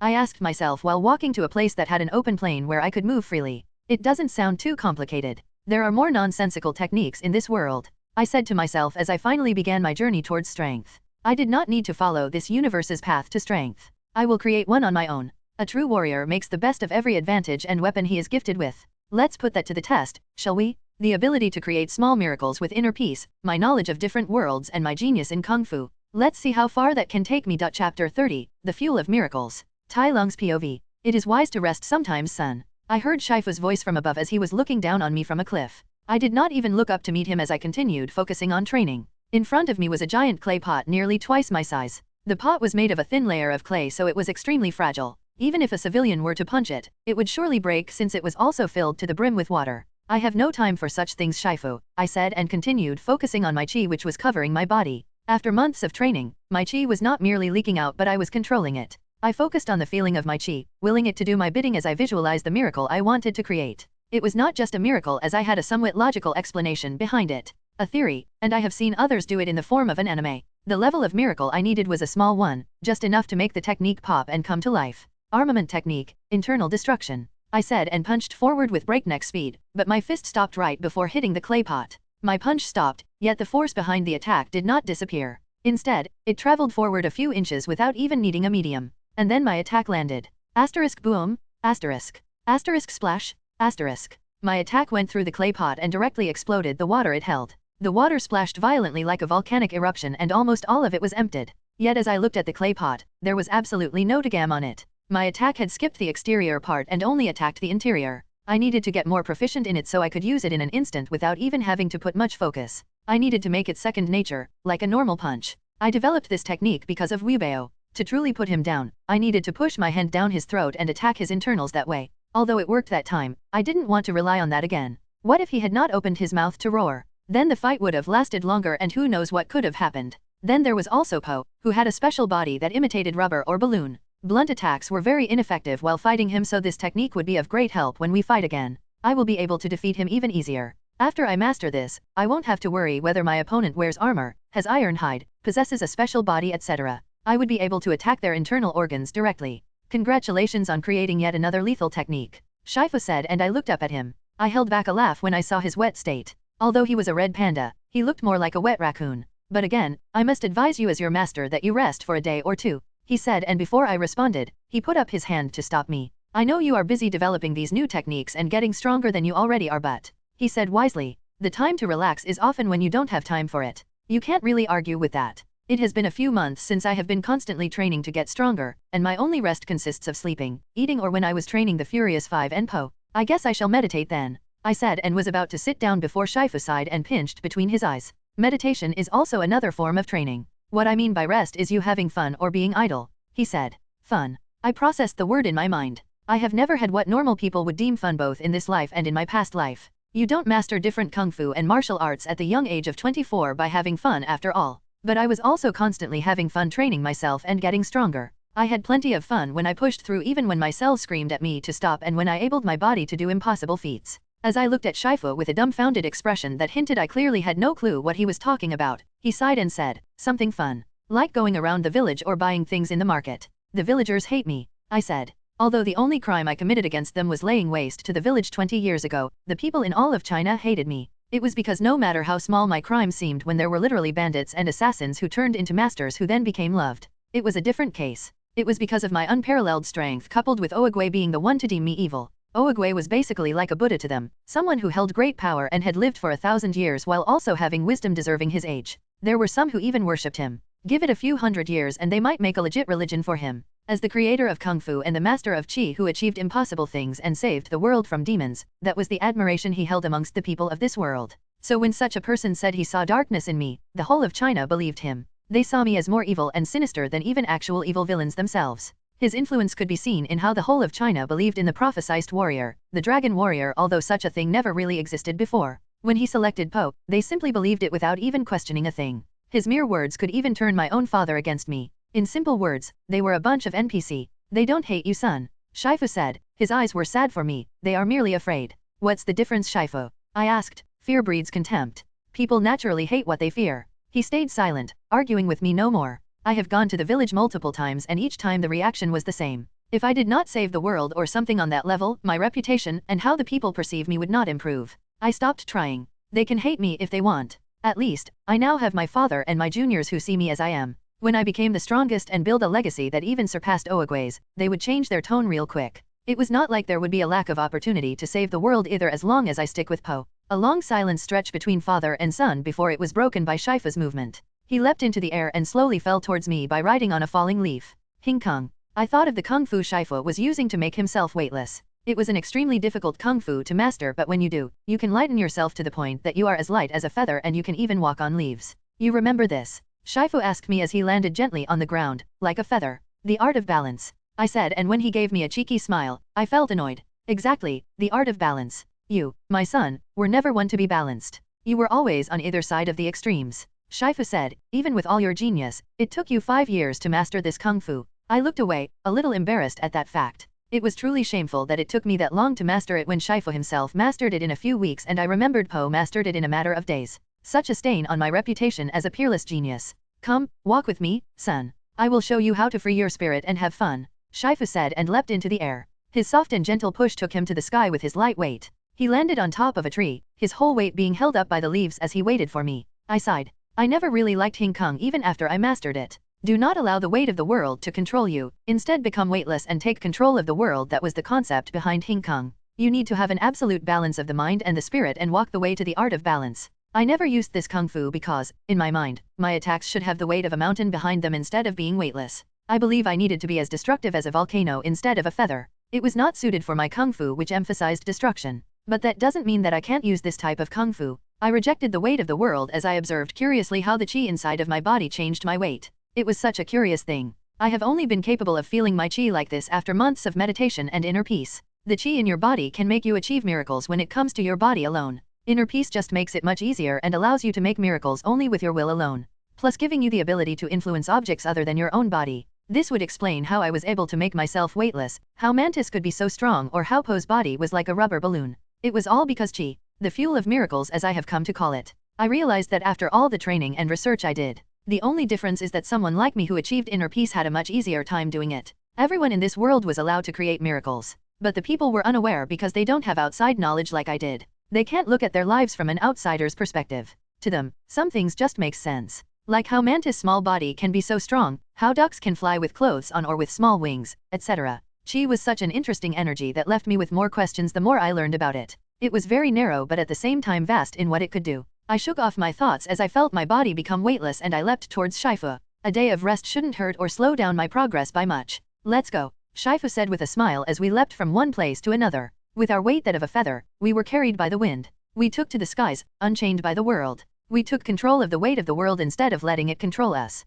It gave me the feeling that my own fate was in my hands. My destiny, mine to shape. I looked at the smiling face of my father as we gently rose and fell, scaling the entire valley, and I couldn't help but reminisce about the past when we first flew like this when I mastered Hing Kong. The day went by quickly as I spent time with my father. In the end, I think I had fun. Chapter 31, Where Will You Go? Tai Lung's POV. It has been 10 months, nearly a year since I have been living in the Jade Palace. I had become stronger than I could ever hope to during these past 10 months. My decision to copy techniques and martial arts from different worlds proved to be more than just genius. It was heaven-shattering. And I did not use that sentence to sound funny. Okay, maybe a little, but it was worthy of such praise. I could now confidently declare to the world that I am the strongest. There was no doubt in my mind that there were no one who could match me if I went all out. I am the strongest. Although, claiming to be the strongest in history was still something I could not do, because even with all the things I have learned and my new familiarity with Qi, I could still not use it like a master of Qi would be able to. I cannot extend my Qi to affect a large area or someplace far away, and I cannot yet blast around Qi like Kamehameha, or make Raisnon.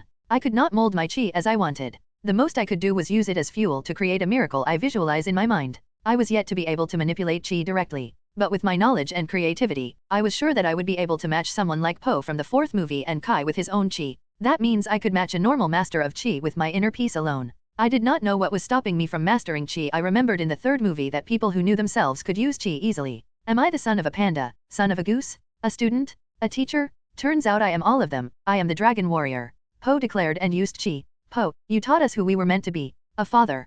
Po's dad said and used Qi. A friend. Tigress said and used Qi. A family. Mr. Ping the goose said, although that was weird, as a person with knowledge of the modern world, I give it a pass. But God forbid someone said, a Nungkok chick before using Qi. Dumpling kicker. A hugger. Stripey baby. They said these bullshits before being able to transfer their Qi to Po, which was fucking ridiculous because I can barely make trees move with mine. In the end, I almost chalk it out to them being a panda, but the dem goose and tigress were able to use Qi too, just like that. It was not hard for me to use Qi as fuel to create miracles, but to manipulate my Qi itself was almost impossible. After a long time of thinking, I realized that the only explanation was the fact that I had 2 Qi inside of me. Maybe that was stopping me from manipulating my Qi. I could not understand why I was unable to use Qi otherwise. I have attained inner peace, and during my imprisonment, I have already answered the question of who am I. Nevertheless, I did not give up. I am Tai Lung, I said and put my hand forward. Nothing. I am the strongest. Still nothing. I am both human and a snow leopard. Nope. I am a villain. Nah.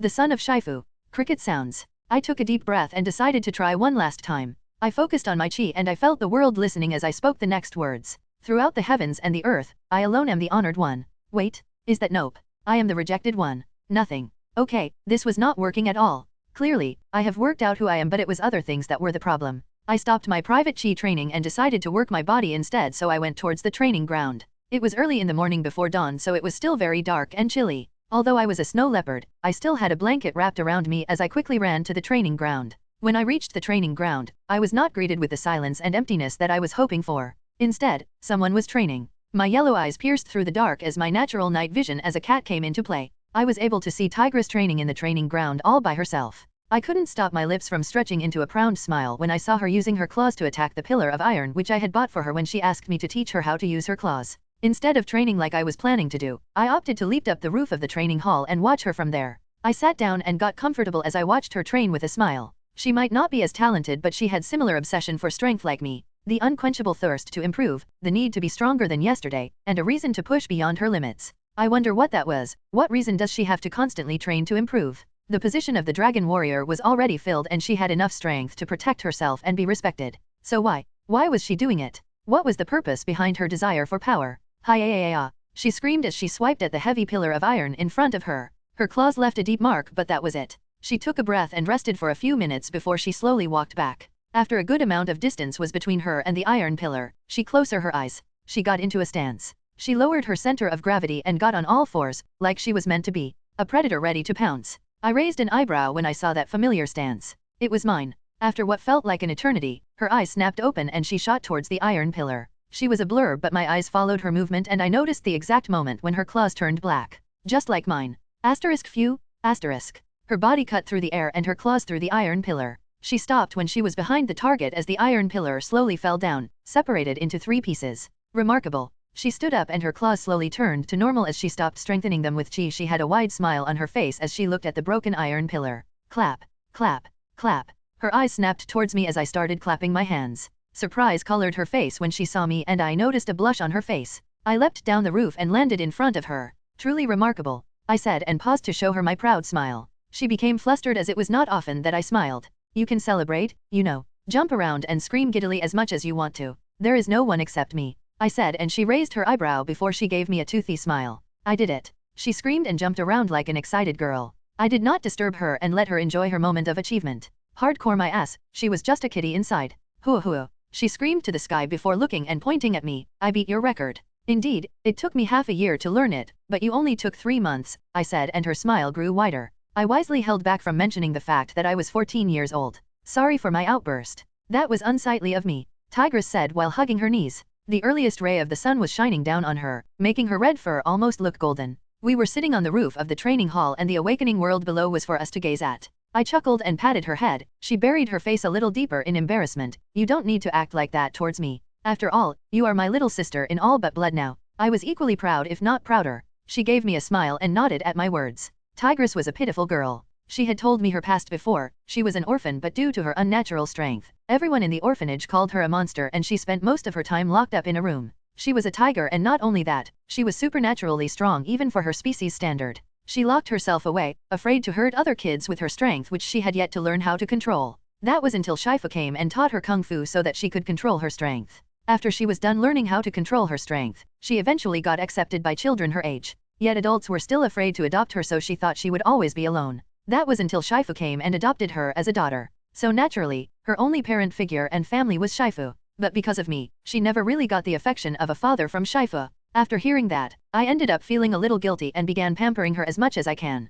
I was more than happy to act as a brother for her. Here, wrap this around you, I said before taking off my blanket and covering her shivering body. She had just finished training so her body was cooling down and exhausted. Add the chilly morning air to the mix and she was cold. She tried to resist but I easily forced the blanket around her. In the end, she accepted with a small voice. Thank you. I was a snow leopard so the cold did not bother me much. I could also heat up my body with chi if I really wanted to so there was no need to thank me. But I just gave her a nod as we sat side by side, watching the sunrise on the horizon. It was beautiful. I couldn't express enough how beautiful my world was. The modern-day landscapes and beauty were nothing in front of this. We stayed quiet, none of us bothering to speak as we are both not the talking type. Yet we felt comfortable with each other, enjoying each other's company. There was no romance around us though, only a familial bond. I did not know if it was because she was so much younger or because of the memories of my past life as a human but I could not see Tigress that way. But that was not a problem. I liked the bond we had. So I felt a bit hesitant when I said, I will be leaving. Though Tigress did not react much.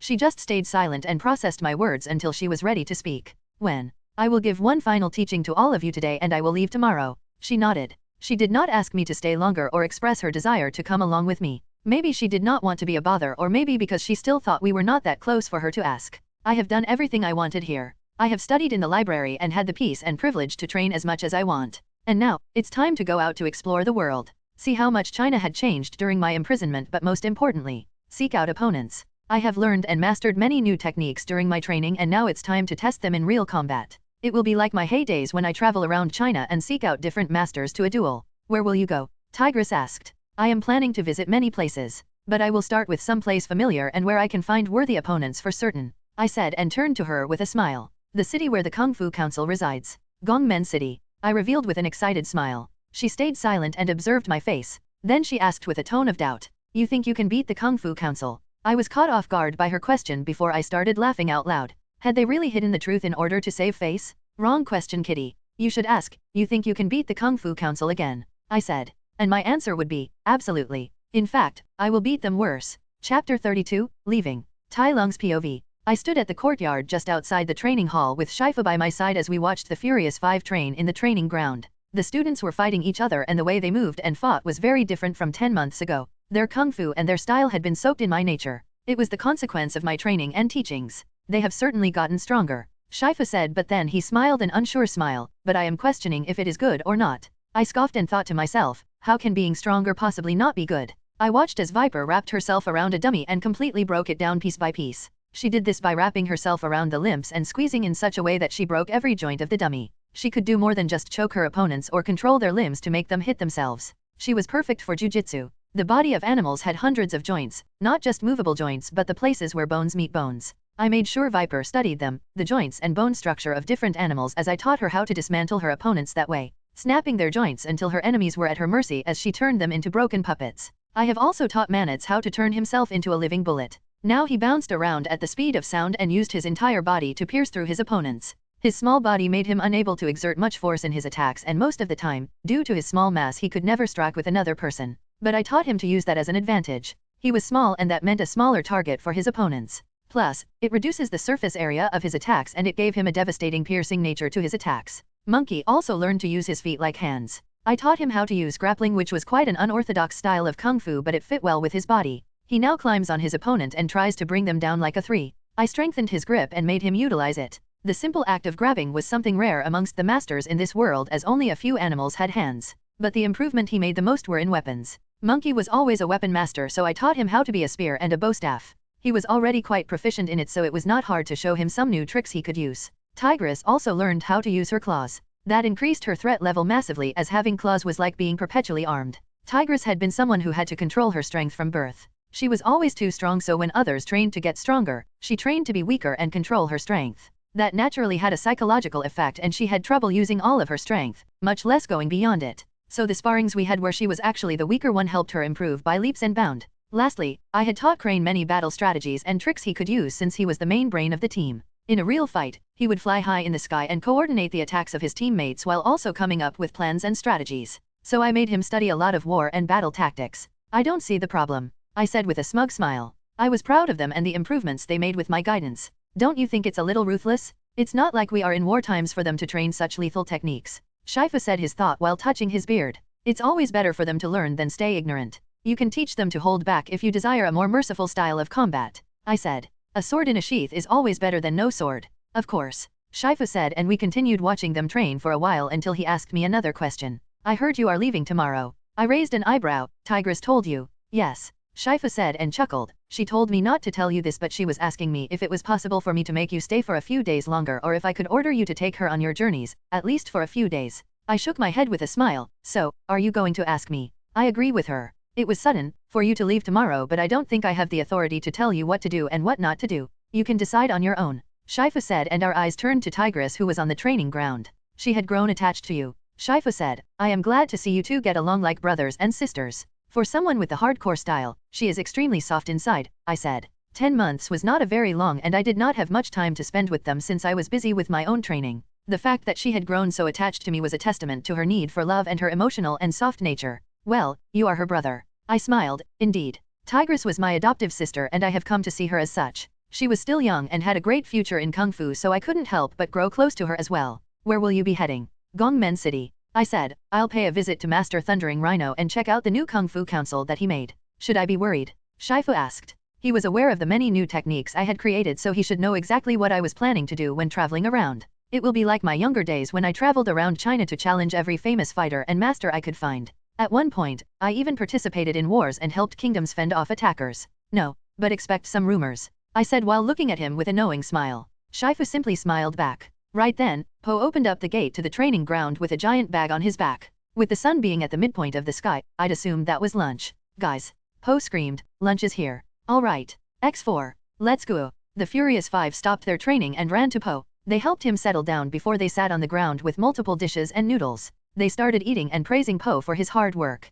Po still holds the job of a waiter in his father's shop, so until noon, he rarely joined the training. But even with that, his genius made him match Tigress when it came to fighting prowess. I think even he doesn't realize his own strength and genius. Shall we join them? Shifu asked, and without even responding, I turned into a blur, and in just a second, I was already near the students. Did you get mine? I asked Po, to which he quickly reached into his bag and took out a special lunchbox. Of course, he said, and gave it to me, the Tai Lung special. Yum, I said, and nudged at Monkey to move so I could sit with them. I opened the lunchbox, and inside were noodles and a bunch of dishes which I requested. There was even an egg sandwich among them. Make sure to thank Mr. Peng for me, I said, and started digging into my food as I sat alongside my juniors. Shifu also came down and took a bowl of noodles which he ate while standing beside us. We had a small talk as I enjoyed the company of the people who were the closest I had to a family. There can never be a moment of silence with Po as he shows off how many dumplings he can fit in his mouth. I enjoyed the last day I would be spending with them for a while. It was peaceful and warm. Moments like these are what makes a person rich.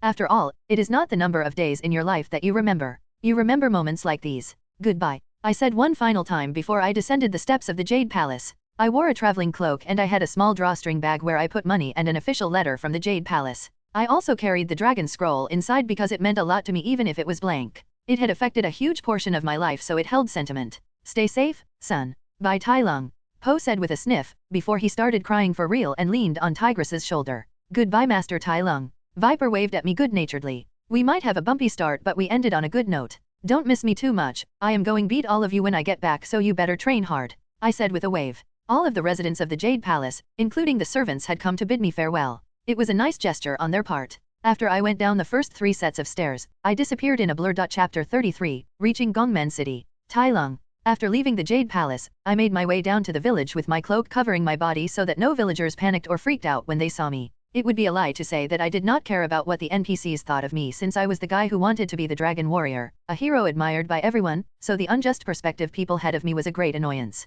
It was truly baffling how they forgot the countless times I had saved the village and protected the valley in the past. 25 years ago, the Valley of Peace used to be under the protection of Tai Lung and I made sure to extinguish whatever or whoever was threatening it. I went on countless missions under Shifu and Oogway's order and even with my own free will. I was sent to settle disputes between kingdoms, I caught criminals, killed masters who had turned evil and saved many lives. I used to bring prosperity and peace to not just the valley but to China as a whole. As the future dragon warrior, I thought it was my duty to do such things. To protect the people and to serve the land. I take pride in that. My father took pride in that. I used my strength and I used my influence for them. I was a tool, diligently doing a duty which was never meant to be mine. Gladly too. With pride. No, I was not a tool, I was a fool. Would it be possible for me to tag along on the carriage? I heard you guys were going to Guangzhou. I asked the cow lady with ripped muscles. My past human self would have called her mommy. Jokes aside, her posture and foot placement told me that she was at least trained in kung fu and her eyes which constantly scanned her surrounding with a certain level of intent hints at experience in battle.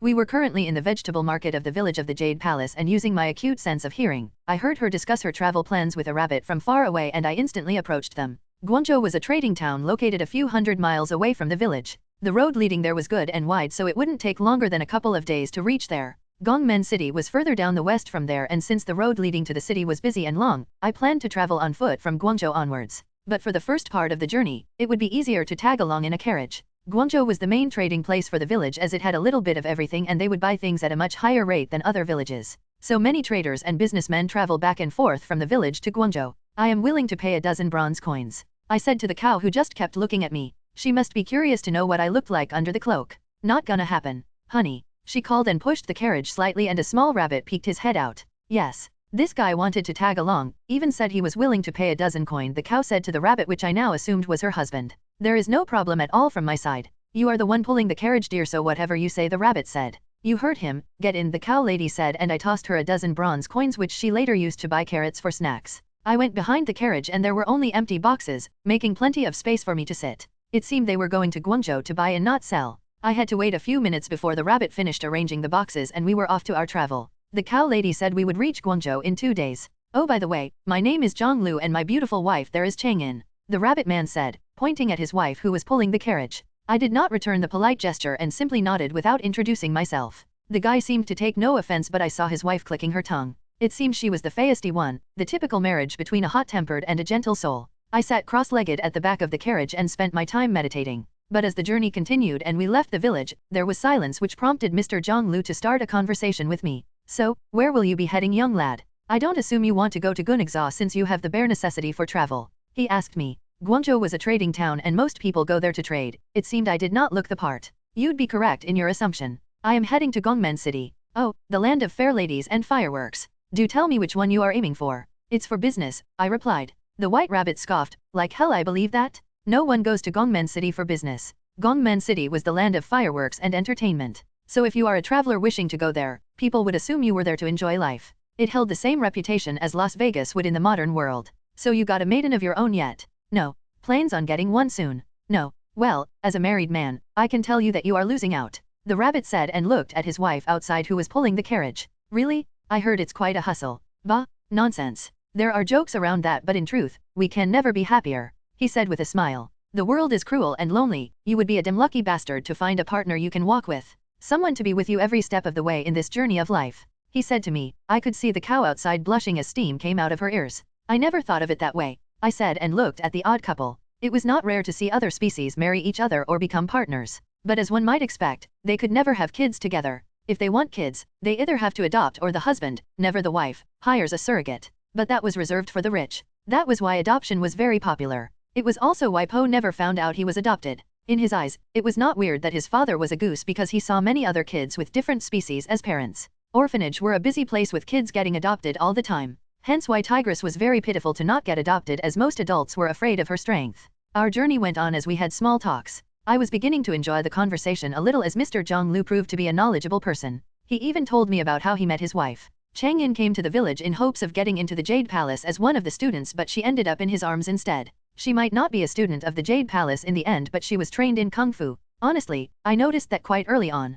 So you do not want to mess with her, or me for that matter. I may be small but my wife will fuck you up, he said with a laugh. It was because of her Kung Fu skills and strength that we never even bothered to hire bodyguards. She can take care of these lackluster criminal all by herself. He said proudly. Strong, beautiful, and kind. I really used up all of my luck by having her. Though the roads have been peaceful these passing months. He said, I am glad since I never really like watching her fight, although I knew she could take care of herself. I smiled softly under my hood. I have been clearing the bandits and thieves camping in the valley a lot, so it was no wonder that there were lesser attacks. Using inner peace to heighten my senses, it was not hard to locate the criminals camping in the forest of the valley. I would use them to test my new techniques and take them out to help the valley. It was unacceptable that those criminals were disturbing my home. If it were in the past, no criminals would dare step into the Valley of Peace, fearing the wrath of Tai Lung. It's always nice to see the positive result of the work you do, no matter what it was. People were happy and safe. I am glad to hear that. I said. Yeah, it has been a blessing for all of us travelers and traders. There had been no noteworthy robberies or ambushes. It had brought great prosperity to the valley, he said with visible enthusiasm and a fond smile on his face. I smiled too, a little proud and satisfied. It's really thanks to the Dragon Warrior. He has been doing a splendid job, just what you would expect from a warrior prophesied by Oagway himself. First, he dealt with Tai Lung and now he had brought peace in the valley, he said. Yes, it is true. I have never seen roads as peaceful as the road of the valley these passing 10 months. It is truly a miracle that only the Dragon Warrior can achieve. His wife added from the front, still pulling the carriage. Oh, I muttered and blinked. I see. We are extremely lucky to have him, Mr. Zhang said. I got comfortable in my seat again, leaning against the inner wall of the carriage. I closed my eyes and meditated to get the wrong feeling off my chest. The journey went smoother than expected and we reached the trading town of Guangzhou in 2 days. I bid farewell to the 2 lovely couples and I made my way to Gongmen City. I did not follow the main road and cut through the difficult terrains and took a shortcut to Gongmen City. But before reaching the city, I had to take a ferry to cross the Lake of Eternal Pearls or Pearl Lake. The road went around the lake, but that would take an extra day. But with the help of the ferry, I crossed the lake in a single night. After nearly 5 days of traveling, I reached the metropolis city known as Gongmen City. Chapter 34, Kung Fu Council. Tai Lung's POV. Gongmen City was a metropolis, filled with many business opportunities and trades. However, the sheer amount of resorts and other entertainment establishments located in the city made it famous as the dream city in all of China. The city was busier than even the likes of Milan City. I looked around curiously at the epitome of prosperity and wealth of ancient China. Gongmen City was an independent city which was under no empire or domination. Although it was just a city, they could compete with any other kingdom when it came to economy. It was home to many of the wealthy people in China and it always held a deep connection with the Kung Fu Council, and before that, Master Flying Rhino. The city was also surrounded by rocky mountains that made it difficult for an army to attack. Coupled with the Kung Fu masters with whom they had a relation, no kingdom or empire could threaten Gongmen City. Their relationship with the Kung Fu master went so long back and deep that when the rulers of the city, the peacocks, all died out, Gongmen City came under the Kung Fu Council. The city was divided into different districts. There were districts for entertainment, trade, gambling, markets, living quarters of the soldiers/Kung Fu masters, the district where the rich lived, a district where the commoners lived, etc. At the center of the city was the ancestral palace of the peacocks, a place where the current rulers of Gongmen City reside. I just entered Gongmen City and I was in the travelers district. The place was teeming with hotels, brothels, taverns, and different restaurants that would give a much-needed rest to all of the travelers that came to the city. It was the first district and one of the busiest districts too. It also acted as a port where you could hire ships and workers to transport cargo. No one bats an eye towards me as I fit right into the crowd. It was not uncommon for people with hidden identities to visit the city. They could be nobles who wanted to enjoy life but did not want their reputation ruined, kings and even monks. People knew to keep to their own business. Oh my, you look like you can use a rest. Well, maybe not this one. I stopped and turned to the seductive gazelle who had decided it was wise to approach me. She wore a skimpy red dress, and from her appearance, you can say that she was extremely beautiful for this world standard. I raised an eyebrow. Judging from her dress and from her beauty, she was a prostitute, and with a high rank too. Red was only reserved for the most exquisite girls after all. The question was, why did someone like her approach me? Instead of seeking out customers, there must be males lining up to spend a night with her. But here she was, in the streets, and she approached me first. I'm sorry, but I have no coins to spend the night with such a lovely lady, I said politely and walked past her. I think it was my other life as a human affecting me, but I could no longer find the females in this world too attractive. That did not mean I was not going to marry or have kids in the future, it just meant that if I was not emotionally attached to a girl, I did not desire to mate with a random female. I find them beautiful, and I can appreciate them, but it lacked the lust that should be there. The gazelle who approached me could be said to be the top beauty in this world, but her invitation did not even faze me. Wait, sir, I did not say you need to pay, she said, and came in front of me again. She smiled coyly and put her hand on my chest. You can have me without paying. Just promise to accept one favor I have in the future if we meet again, she said. That made me pause. I met her eyes and I read her expression. Did she know who I was to want a favor from me? In the end, I realized that she was just someone with the ability to tell the strength of a person. There were many different animals in this world, and many of them had skill sets unique to them, so it was not rare for a prey species of an animal to be able to tell the strength of someone with one glance. Like they were made to discern predators from the mass, they could tell apart the strong from the rest. She must have noticed me, and when she realized how absurdly strong I was, she must have thought I was some powerful master who came to the city while hiding my identity. To own the favor of a kung fu master was priceless in this world ruled by strength. I suspect that this might not be the first time she approached a strong master. I looked at her from top to bottom. She was tall and slender, but she had the right amount of fats where needed, and she was very curvy. There was also this alluring vibe around her, like the aura females had when they were ovulating or they were in heat. I'm not interested, I said, and walked past her again. She just stayed rooted in her place, shocked that she was rejected. As I was walking past her, my ears caught a conversation taking place in front of the building opposite to me. We have fresh fish caught just this morning. They are completely fresh and we serve it in the restaurant. 6 copper coin is a huge steal, the owner of the restaurant said to the incredulous sheep who was hesitant to dine in the restaurant. I stopped. Did they just say fish? Meat? I'll take that, I said loudly while raising my hand. Everyone was looking at me, and even the gazelle I just rejected looked at me in shock. Wonderful? Come on in, sir, the owner said, and I excitedly went into his shop under the stumped eyes of the gazelle. I don't need animal pussy. I need meat. Wait, that sounds kinda. This is peak, I said while stuffing my mouth with the masterfully cooked fish. Fish was the only source of meat you can get in this world, but even then, it was not a popular food. Especially if you didn't live near a lake, you will never eat fish in your life. But here in Gongmen City, which was located near the Pearl Lake, fish were plentiful. They did not export it though, since fish spoil too quickly, and the unpopularity made it unprofitable even if you know how to preserve it. This restaurant was special since they served the best fish dishes. They did not have much customers, but they always had loyal predator animal customers, so they could keep the business going. Right now, the restaurant was mostly empty, with 4 leopards sitting at the other end of the restaurant being the only other customers. I would have said it was perfect if not for the shameless gazelle sitting beside me. I gave her a side eye and noticed how she was choosing only the noodles and vegetable part of the dish, and she pushed around the fish's meat with a disgusted expression. I would have asked her what she was doing if I had not known she would answer with something like, "Can't I eat at the restaurant? Do you own the place?"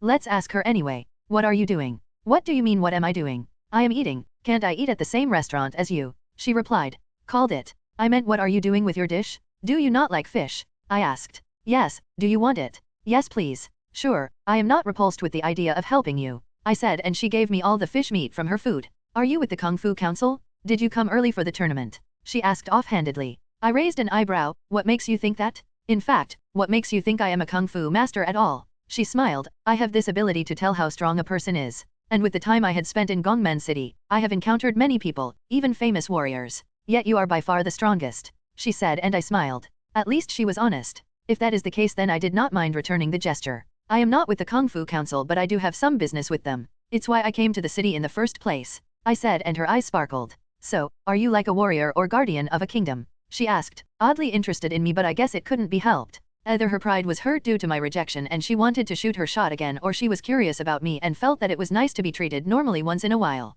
You could say that. Technically I was the guardian of the valley and the Jade Palace, though I am curious about what you said before. A tournament or something? I asked. Since she was so persistent in learning more about me, I could use her to gather some information. Oh, the Gongmen Huashu competition? As you know, Gongmen and its citizens love entertainment, so every 3 years, the city holds a fighting tournament with the participants being members of the Kung Fu Council. The members can even reach higher positions in the council if they do well in this tournament, she explained. Although you are 3 months too early. That sounds interesting. I asked the gazelle more about it and also got the information necessary for navigating the city. She was very helpful and in the end, I told her I would remember her name. After eating my fill in the restaurant, I ventured deeper into the city and went sightseeing at the different districts. The buildings of Gongmen City were grand and made of bricks and stones, unlike Milan City where it was made of brittle wood and paper to prevent disasters from happening when the grisly clans went berserk. I toured the great city for a while but eventually, I reached my final destination. The ancestral palace of the peacocks. The place where the Kung Fu Council currently resides. It was their main headquarters.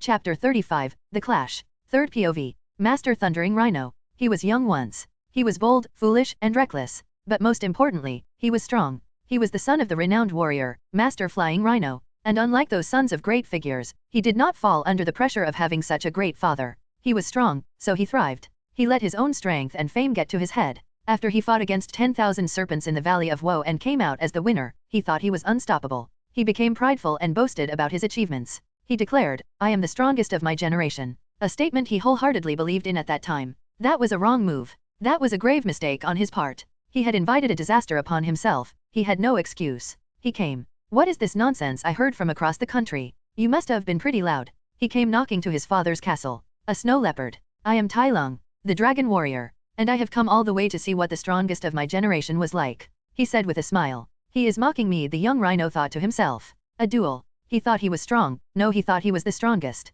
He realized during that fight, he was not strong. He was delusional. He put in all of his strength. He used every technique his father had taught him. He fought harder than he ever did before. But he was just embarrassing himself. In front of Tai Lung, his best was a joke. Tai Lung was just too fast. It was then that he launched his most powerful attack yet. He put everything behind the attack. To take back his honor, to take back his pride. But Tai Lung shut it down with a joke. "That was a nice hit, of course, unless you were aiming for me." A joke. A sentence that haunted the great Master Thundering Rhino ever since. He opened his eyes, coming back to the present as he looked at the platform where his two students sparred with each other in preparation for the upcoming Wushu tournament. He gripped the mighty warhammer in his hand and tried to shrug off the bad memories of the past. He did not know why he was reminiscing about such times all of a sudden. He was no longer that young rhino, bold and foolish. He was now the ruler of Gongmen City, leader of the Kung Fu Council and renowned as the strongest living master right now. Master Thundering Rhino. There was no one in this world who did not know his name. People sing praises of him and retold his tale of glory. Unlike Tai Lung, who was hated by the people,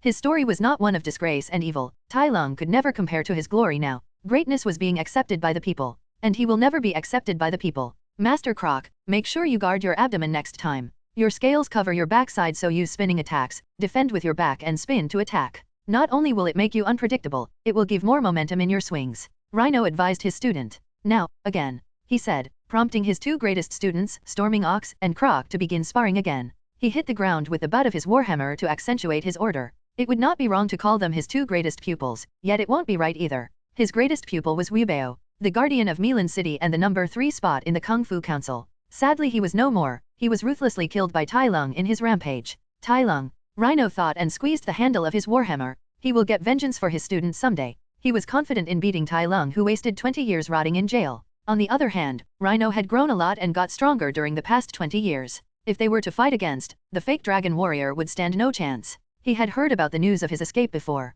Not just he, but the whole of China was aware of the escape of the villain deemed evil by Oogway himself. There were many rumors about how he immediately brought chaos to a tavern, how he rampaged in Milan City in his anger and even killed the guardian of the city. Not only that, he later had the audacity to claim that it was a duel to the death initiated by Weibao himself. That fucker, of course. Weibao would initiate a duel to the death to prevent having you attack the people. Later on, it was said that he fought with the dragon warrior and somehow, the prophesized warrior was able to earn Tai Lung's respect and he admitted his inferiority. That seemed to be a big hit to his pride as he stayed cooped up in the Jade Palace, under the surveillance of the dragon warrior ever since. If only he came out of the Valley of Peace, Master Rhino would have sought him out for battle. It was sure to be easy to defeat someone who had not grown in 20 years. Maybe he was redeemable, Rhino mused to himself. After losing his pride, maybe he will be able to set Tai Lung on a good path. He was brought out of his musing when he saw Gazelle walk towards him, confidently rocking her childbearing hips. Rhino had to stop himself from lashing out when he saw her dress. "Tell me, Gazelle, why are you dressed as a slut again?"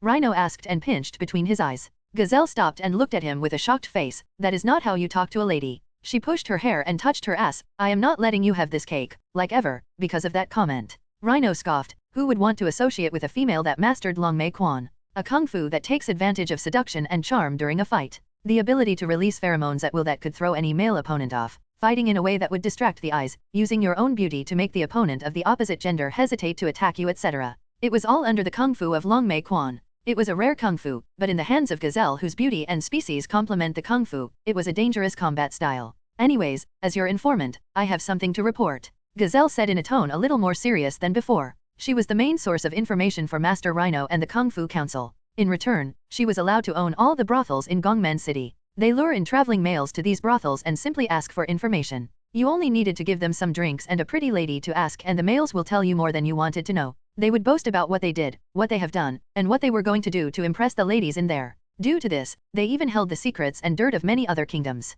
There was even a noble who boasted about the defense system he built for his kingdom, retelling all of its strengths and structure in hopes of impressing the beautiful mare and antelope of the establishment with his intelligence. He was a pig and insecure about his body, so he was proud to boast his intelligence. What is it? Rhino asked. A strong unknown master had entered Gongmen City. I do not know his identity, but he claimed that he was a guardian of a kingdom. He also had a long tail and liked eating fish, which made it likely that he is a lion, tiger, or leopard. Rhino hummed, is that all?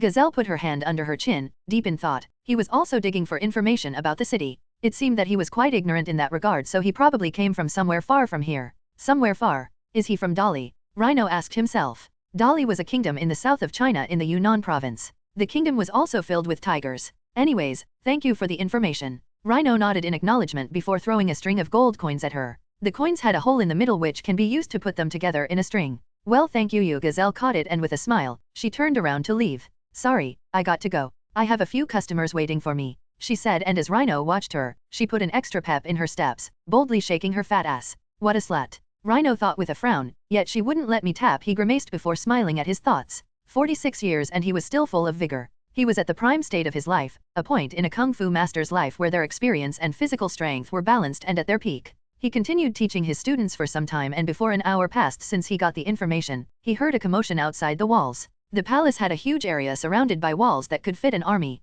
There was also a platform which they used to spar and hold tournaments. Master Ox and Chroch both stopped their sparring, and they all looked at the main entrance gate of the palace walls. There was a huge wooden gate fixed with metal, and it was tightly locked from the inside. The commotion died down and there was silence. The silence persisted until it did not. Boom. The gate was knocked off its hinges with a single attack as the giant gate fell down under the might of whoever was knocking. The sound shook the entire surrounding and he came in. He wore a dark cloak and had a drawstring bag on one shoulder. He carefully looked around the surroundings before his eyes landed on Master Rhino, who was standing at the top of the steps leading to the palace. They could feel him smile. He took off his hood with one move and the identity was revealed. The others did not know who it was, but Rhino's eyes widened in recognition. Tai Lung. He smiled. It was the same mocking smile Rhino remembered. His face had not aged even a bit. I heard you were talking a lot again. They called you the strongest living master, so I wanted to see it for myself if you had grown to deserve such title. Tai Lung said. No, Master Rhino's body froze. Why did all this seem so familiar? It was the same as last time. Maybe it was that realization, or maybe he was angry at Tai Lung for killing his student, or maybe it's because Tai Lung infiltrating his city. Maybe it was a bit of all of them. The ground where Master Rhino stood was completely devastated as he shot towards Tai Lung at a speed which broke the sound barrier. His speed was so fast that sound couldn't catch up. That made his sudden movement as silent as it could be. His mighty body easily sliced through the air, and in less than a second, he was floating in front of Tai Lung. Master Rhino brought up his mighty warhammer, and with all his strength, he slammed it down at Tai Lung. Tai Lung brought his hand up and caught the head of his hammer, a move that completely caught Master Rhino off guard. Yet he put in all of his strength. Tai Lung would die because of his foolishness. His figure suddenly seemed like the size of a mountain because that was the amount of weight behind his attack. His eyes glow red as he looked down at Tai Lung like he was a corpse. The sound of his approach and the sound of his attack exploded in sync. A deafening explosion materializes in the palace ground. Whoosh. Boom. The ground beneath Tai Lung opened up to scream as the full weight of Master Rhino's strength pressed down on it. A shockwave that was strong enough to blow the servant ducks off their feet erupted from the clash as it shook the entire foundation of the palace. Huge cracks started spreading under Tai Lung's feet as the earth crumbled like ash. The force was strong enough to shake the wall until it completely collapsed. The clash lasted 1 moment and an eternity as unstoppable strength met the ultimate technique. The attack settled, reality finally processed what just happened, and the result was revealed. The onlookers' eyes nearly bulged out when they saw Master Rhino still suspended in the air as he continued slamming down his hammer, which was caught by Tai Lung using a single hand. Tai Lung seemed unfazed and there was not a single scratch on his body. Yet the traumatized earth under his feet spoke volumes of Master Rhino's strength. It was almost like Rhino completely missed the attack and hit the earth instead. The force of the attack had skipped Tai Lung's body entirely and only affected the ground. But that was impossible. Indeed, it was a miracle. Tai Lung revealed a smile when he met the eyes of Rhino, who looked equally shocked and amused by the display. Then Tai Lung repeated the same words he said to Master Rhino 25 years ago. That was a nice hit, of course, unless you were aiming for me, he said, equally amused and mocking. Ha ha ha ha ha ha ha ha. Master Rhino laughed madly and they separated. Chapter 36, Encounter. Tai Lung's POV. I went towards the wall surrounding the Palace of Peacocks, or better known as the Towers of Sacred Flames because it was the place where fireworks were made. The walls were tall and thick enough that it instilled a feeling that I was tiny compared to the mighty walls and palace. I headed straight to the main entrance gate and I was immediately ordered to stop by the goats and deer guarding the gate. I did not know whether to laugh or cry when I saw their skinny frames void of muscles and their half-assed weapons. Stop right there. One of the guards yelled at me, but I chose to ignore his order and continued walking towards the gate. I said stop. He yelled and he was the first to charge at me. I dodged his incoming spear swiftly and with a single touch, I attacked his nerve and he fell paralyzed on the ground. He is attacking the palace? Stop him. The others called out and all of the guards, which were a dozen or so, charged at me. I resisted the urge to tell them my ancestors ate their ancestors and I swiftly put them down with a single nerve attack, one by one. They were only slightly stronger than the average civilian.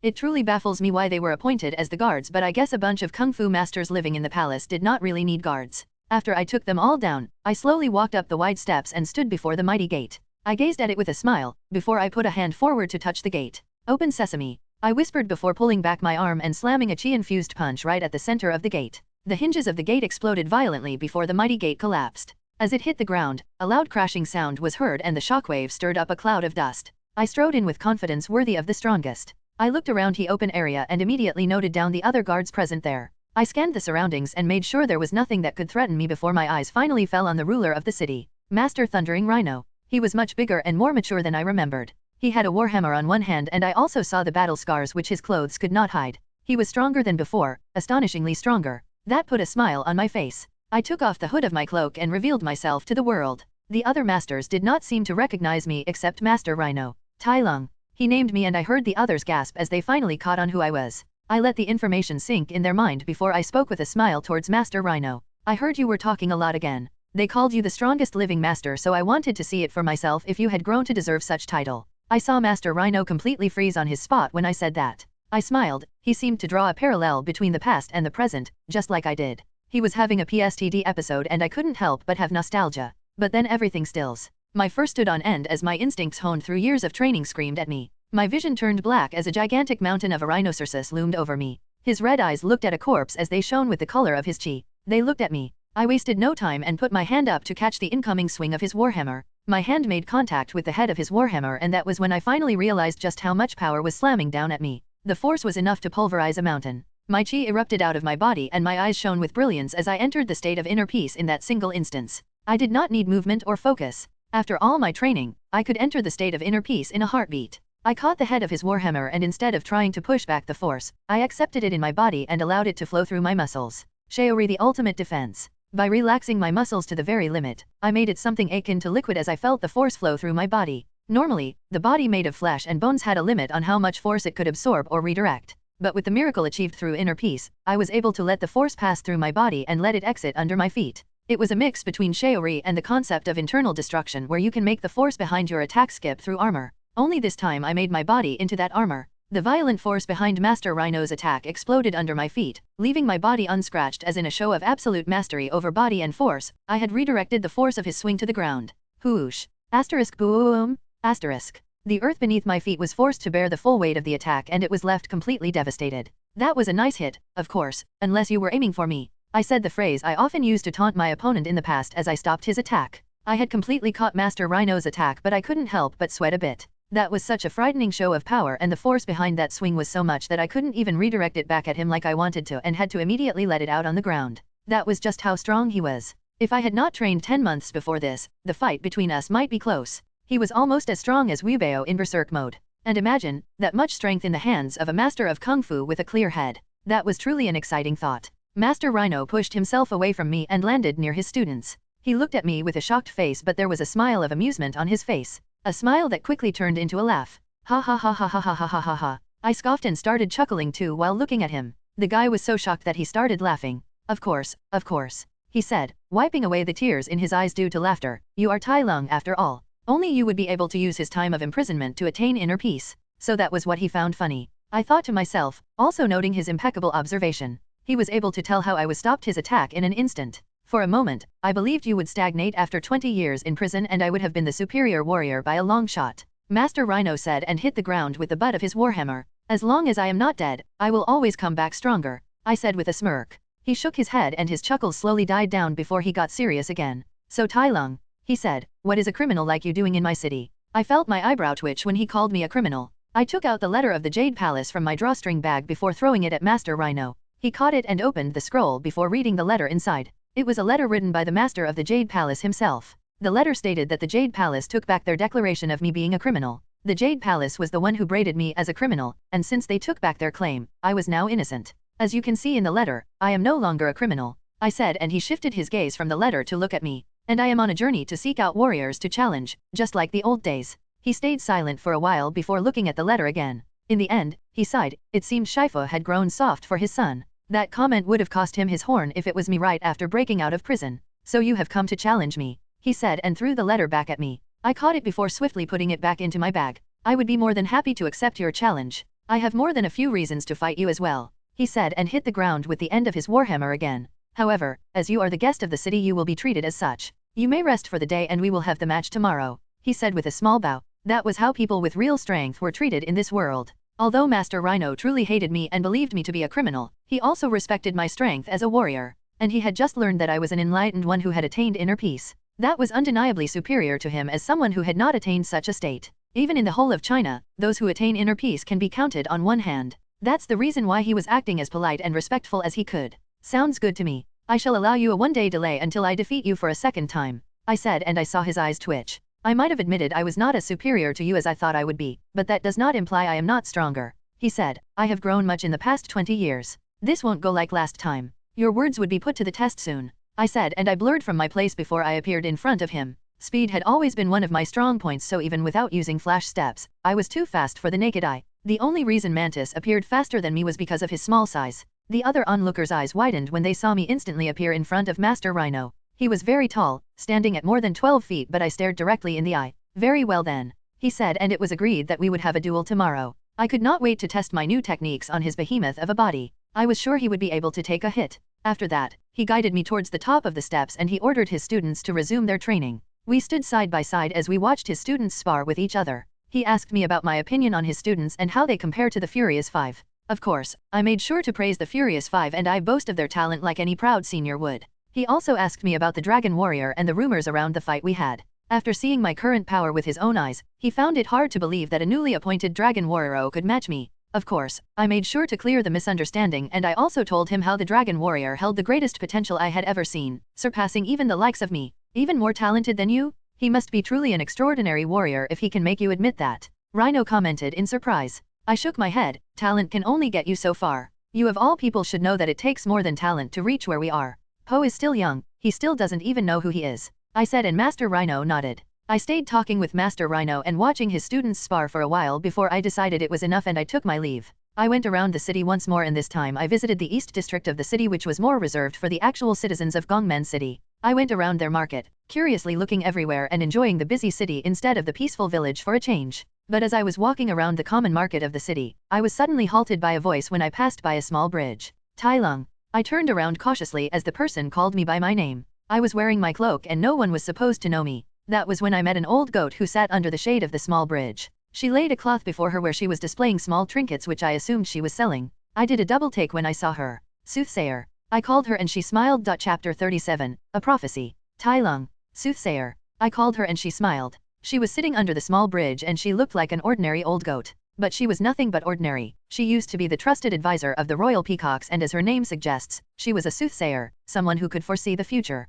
I quickly scanned the surroundings to see if there were guards secretly protecting an important figure like her and also to see if we attracted any attention by calling out each other's names. You look splendid, my boy, she said with a fond smile. And you look like you could die of old age any moment. I turned back to her and replied. Her true age was unknown, but she was the advisor for the royal peacocks since the beginning. She held that position for many generations, but now that the peacocks were all gone, she no longer held such position. It could be said that she was one of the main reasons why Gongmen City was as grand as it is now. It was through her ability to foresee the future and advice. Oh shush you, she said, I have lived a long life. But I am sure I would outlive you, and your son, and your grandson, and your grandson's grandson. Sounds like a lonely life ahead of you. It is. You should have proposed to Oogway while he was alive. I said, and she was taken aback. She coughed in embarrassment and red found her cheeks. She always had a thing for Oogway. I realized that when I was young and we all went to Gongham City for the coming age of their Prince Shan. It was an unspoken secret, to be honest. She was so different whenever she was around Oogway after all. Don't bring up such things to an old lady, she said and tried to keep cool. You had hundreds of years, I don't know how you fumbled so badly. I teased her. It was nice to see her so thrown off while I knew without a double she wanted to act wise and mysterious. Well, Oogway always valued his peace, and a wife seemed like a complete opposite to his desire and belief, she said sadly. Hopefully, he is now truly resting in eternal peace. I smiled at that. I knew he was not at peace and he must be busy fighting Kai right about now. I couldn't help but feel a sense of satisfaction at that thought. I am sure he is. So, she drawls and looked up and down at me. What brings you to Gongmen City? Last time you said you hated the city due to the constant fireworks. I was no stranger to Gongmen City since we often visited it while I was a student under Shifu. It was a big city and they always admired Kung Fu masters, therefore it was kinda like a place of congregation for Kung Fu masters. This way, the city was favored by masters and in times of need, would be more than happy to help the city fend off invaders. So if you are a master worth your title, you would naturally like the city. It was kind of ironic how Shen in the second movie made a weapon that was meant to end Kung Fu. He resented his parents and beliefs, so in a petty way, it was the reason why he hated Kung Fu and its masters. After years of imprisonment, I thought it would be a good idea to travel around and see the changes, I said, and naturally I had to visit here first when I heard the city had gone under the rule of Master Thundering Rhino and the Kung Fu Council. Your thoughts? It's insufferable as ever, I said. My senses were constantly overloaded due to the scent, noise, and the bright fireworks that frequently exploded in the sky. They were annoying and put me on edge. It was not just Gongmen City in specific either. I never really liked big cities and would prefer a quiet village instead. Soothsayer smiled. I see. Well, at least the city is in good condition. The Kung Fu Council had exceeded my expectations in how they are ruling the city. We went silent after that and I looked at the mundane trinkets she was selling. But amongst them, the bowl of prophecy caught my eyes. Was she really selling that? Soothsayer, would you mind looking at my future? I asked curiously. I had a feeling that it won't work on me, or at least it won't tell the truth since I was an anomaly. But I really wanted to try it. The royal peacocks forbade her from telling the future to anyone else while she worked as their advisor, but now that she was not bound by such position, I reckoned she should be able to look at mine. I don't do that anymore, she said. After what my last prophecy had led to, I had refrained from looking at the future again. She must be talking about Shen, who went crazy due to the prophecy and ended up committing a genocide. He thought he was saving himself from the prophecy by killing off the pandas, but his own action to prevent it had sealed his fate. Like Oogway used to say, a person often meets his destiny on the road he took to avoid it. It was a self-fulfilling prophecy. She must be blaming herself for all the deaths of the pandas and for giving the prince a self-fulfilling prophecy. I can understand how she no longer wanted to tell the future. Although I shall make an exception for you, she said, cutting off my thought. Really? Yes, I am curious. You are not supposed to be here, she said with a glint in her eyes, and I cannot see even a little into your future or what you might do. I see nothing. I remember in the movies that she had the ability to see the future of anyone she looked at least a few seconds into the future. This was not explicitly stated, but it was shown in how she was seemingly one step ahead whenever she dealt with someone. But what do you mean I am not supposed to be here? I asked, although I knew exactly what she meant by that. I might not have talked about it, but I have seen your future, she said. This was not supposed to happen. You were meant for something else. You changed your own future. Something I thought only Oogway and the Dragon Warrior were able to do, she said thoughtfully. So yes, I shall look into your future, she said and put out her hand. Give me your hand. I put my hand on top of hers and I thought she was going to read my handprints, but she plucked out my fur instead. Ouch. She was not done as she quickly clipped off my claw with a cutter. I was quick to pull my hand away as I stared in disbelief at my claw, which was chipped off. My claws were supposed to be tougher than metal, capable of cutting through iron with ease. How did you dash? My words were cut off when I turned to look at her, but she was no longer there. I immediately felt her presence behind me as I winced in pain when I saw her pluck the fur from my tail. Hey, I said and grabbed my tail away from her. She came back to her position and put everything in her bowl. She threw in a few other items which I did not know, before she finished off by throwing gunpowder in there. The gunpowder exploded and her eyes went white. Thick white smoke was released as they gathered to form an image. I see, she said while humming, and her eyes were completely white. I see. I could feel how her chi and the chi of the world were doing something. I was not able to sense exactly what was happening, but I knew something was happening. I watched in rapt attention as the smoke turned into different colors to form something. It was soon revealed to be a snow leopard. It was me. A warrior unlike anything the world had ever seen, she said while she continued humming. With a heart that could not decide black or white. Not a villain yet far from a hero, draped in the shades of grey, she said, and the smoke highlighted my grey fur. The path you walk shall not lead to glory as you wish. Your quest for validation, a failure, she said as the snow leopard in the smoke knelt down in defeat. For destiny is not kind to those who defy her. The universe worked to right the accident, she said and continued humming. There were beads of sweat on her face as she tried to look further. History remembers a villain you never wished to be. Your legacy and ambition died at the hands of someone whose was forgotten, she said, and the snow leopard in the smoke was suddenly destroyed by a green light. She continued humming and tired to see further and more detail, but she failed. In the end, her eyes returned to normal and the smoke disappeared. She was breathing heavily and she seemed shaken by what she saw. Her shaky eyes locked on mine as we stared at each other. I took in the information and the prophecy for a few seconds before I smiled. The future does not look good for me, does it? I chuckled. Soothsayer shook her head at that. The future was not bright for me. Did I at least get a smoking hot snow leopard as a girlfriend? I asked jokingly, but surprisingly she nodded. You can say that, she said. Damn. Although it is weird, I could not see a concrete future for you. I can only tell the present and the failure of your ambition, not how or when. I can't even see the person who defeated you, she said thoughtfully. This is way above my power. Well, thanks for the prophecy. I will keep it in mind, I said, and threw her a couple of silver coins. I will leave you then, I said, and quickly went away from her. I might act calm and unaffected, but I was completely shaken inside. Not in a bad way though. I did not despair, as I was an anomaly. I could change anything. I have done it before, and Soothsayer said it herself. She couldn't see it clearly. But to think that I would be defeated in the hands of Kai. To be honest, if I was to ever be defeated, it would be him. He was not only powerful, but he could steal other people's chi, and that can make him more powerful. And to even face him you need to be a master of chi, something which I was far from being able to achieve currently. If things happened like canon, I knew he would return in a few years. Would I be able to become strong enough to face him? I don't know. Damn it. I thought to myself as I made a beeline to the first district of Gongmen City. I went to an inn and booked a room for a night. I immediately went into my room and meditated to process my thoughts better. Maybe it would have been better if I had not asked for the prophecy at all, because even though I knew it was not certain, it affected me. Inner peace, I said, and spent the rest of the night in that position. Chapter 38, to be strong and weak. Tai Lung's POV. I stood on the roof of the Tower of the Sacred Flames as I looked at the city below. The tower was 10 stories high and was the tallest structure in all of Gongmen City. It was visible even miles away. Although I was so high up, my eyes were easily able to observe the people below, specifically at the Kung Fu Council, who were waiting for me at the arena outside the palace. There were more people than yesterday, as this was an official duel, and many people wanted to witness it. Other than the normal guards stationed around and the nobles, I saw 6 masters there. Master Rhino, Master Ox, Master Chroch, the Gazelle, whom I thought was a prostitute but was actually also a master from what I saw and heard, Master Elephant, and finally Soothsayer were also there. I looked down at how the guards were stationed and carefully checked if there was something fishy going on. I knew it was unlikely, but it was always better to be cautious. For all I knew, Shen could suddenly appear during our fight. After seeing that nothing was out of the ordinary, I let out a sigh. It would be wrong to say that I was as enthusiastic as I was yesterday. The future that Soothsayer described had left much for me to think about. It made me question the path I was walking and the plans that I had made. It also left me with yet another realization that I was still not strong enough for the upcoming threat. Kai, the warrior who was going to defeat me according to what Soothsayer had described. If I could not grow strong enough to face him, nothing I did right now would matter. If it was Kai in his base, I had no doubt that I could defeat even a dozen of him as I am right now, but Kai's real strength was in the chi that he stole. Not to mention the fact that I would need to master chi just so I could face him without having my own chi stolen. He was an almost impossible opponent to defeat. The guy would have stolen Oogwae's chi even before he came back to the mortal realm.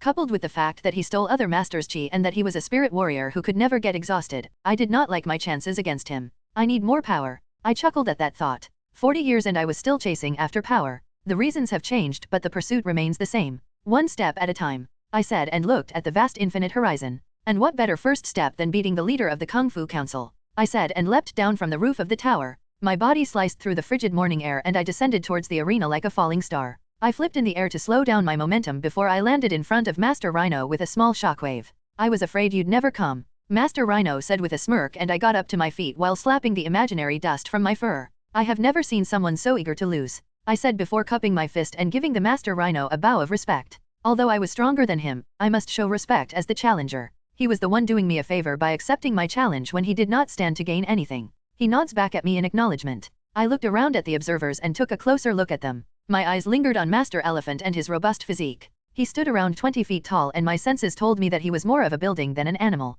Did you gain a few pounds while I was away, Master Elephant? I asked with a smile, to which the grumpy elephant scoffed. I am not the young bull I used to be, Tai Lung. I would have taken you on if Master Rhino was not already doing it. Sure you were. I smiled. The last time we fought he could not even catch me due to our difference in speed. On another note, I never expected him to join the Kung Fu Council. I thought he was all about a strong bull not needing a group or backing. But I guess he had grown, as he said. My eyes shifted again and fell on the gazelle with the alluring smile. She seemed equally shocked and amused to learn my identity. I was no longer wearing my cloak so everyone could see who I was. I thought you were someone who works horizontally. I said, choosing a more respectable word since I now knew she was not only a master but a member of the Kung Fu Council. Oh honey, sorry to burst your bubble but I don't do that. But if you beg me I might consider it, she said with a coy smile. I deadpanned at her which only caused her to giggle. So, Master Rhino drawls while he roved his robe to reveal his bare torso. His body was filled with iron-like muscles ready to explode into action. Shall we start? I turned to look at him and with a smile, I agreed. I am ready when you are.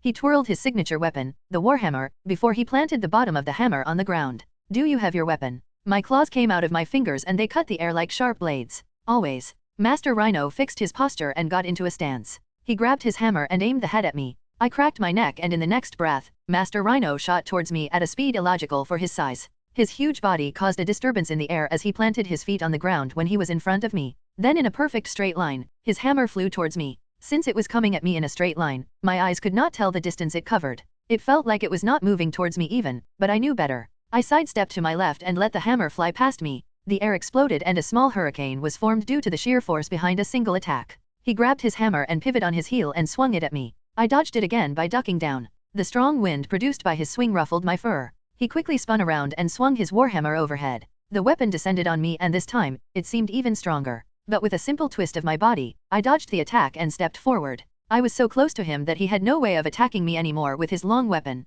I was in an awkward position for him to strike. Don't tell me that's all you can do, I said, my tone unamused as my eyes pierced his. He had gotten stronger for sure but that was it. His kung fu remained the same and as someone who already learned his style of kung fu as well, he was predictable. He was predictable and slow. Why don't you find out? He yelled and threw back his head before he tried to headbutt me. I was shorter than him so it was not difficult to lower my stance and I delivered a chi-infused punch right at his abdomen which made him slide backwards. I massaged my fist afterwards. At least his defense was as impressive as ever. That hide of his was probably tougher than any armor. Asterisk swoosh, asterisk. A swift gale blew my fur as Master Rhino suddenly appeared behind me. His speed was drastically faster this time and it almost caught me off guard. I moved away as quick as possible and turned my body to look at him. I immediately noticed the change he went through. His muscles had expanded and he appeared bigger than before. Not only that but there was smoke coming out of his nostrils. What the? My thoughts were cut off as he spun around and followed after me. He swung his warhammer at me but strangely enough, it would not have hit me even if I did not move.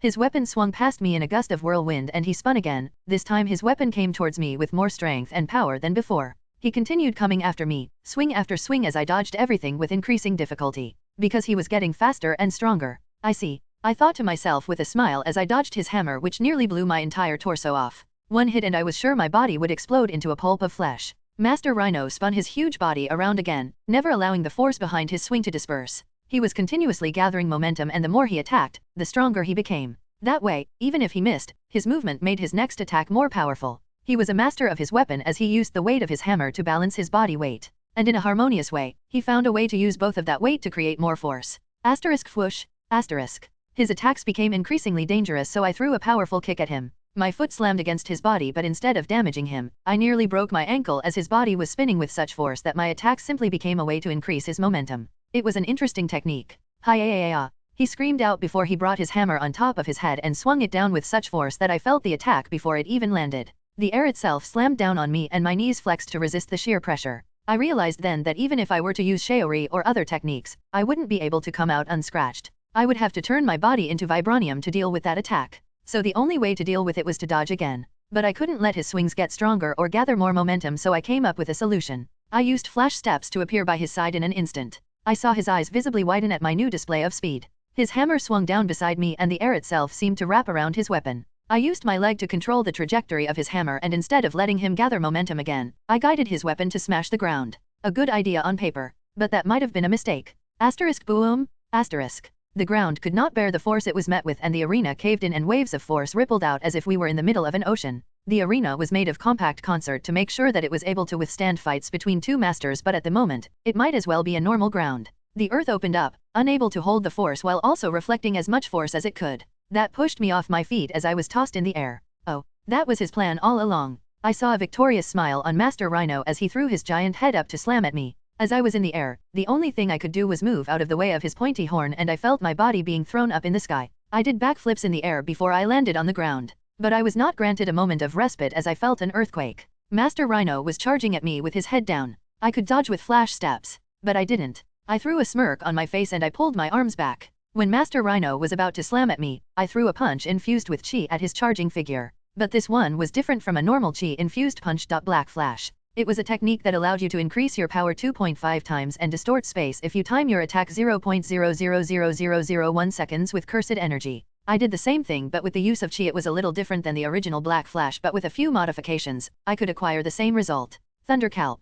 I called out the name of the technique inspired by Black Flash as the space distorted and blue lighting erupted from my fist. My attack slammed against Master Rhino's horn as we pushed each other back in a battle of force. There was an explosion of energy as a small hurricane materialized in our clash. The ground beneath our feet cracked like glass as we pushed each other for a moment of eternity. In the end, I was the one who lost as I was swept off my feet and slid back. Master Rhino stood up and shook his head. He was feeling dizzy and disoriented, so I took that as an advantage to attack. I used flash steps and appeared before him. I was so fast that I was able to stand half a second in front of him before he noticed me in his disoriented state. That was all I needed. Internal destruction, I said and threw a punch right at his chest. It did not matter how tough his hide was or what armor he was wearing. My attack went past all his defenses and exploded inside his body. He immediately grabbed his chest and fell on his knee. Blood spilled from his nose and mouth as his eyes shook. I did not give him mercy as I kneed him on his face. The attack did no real damage, but it shook the brain inside his skull. My smile went wider as I grabbed his giant horn with both hands.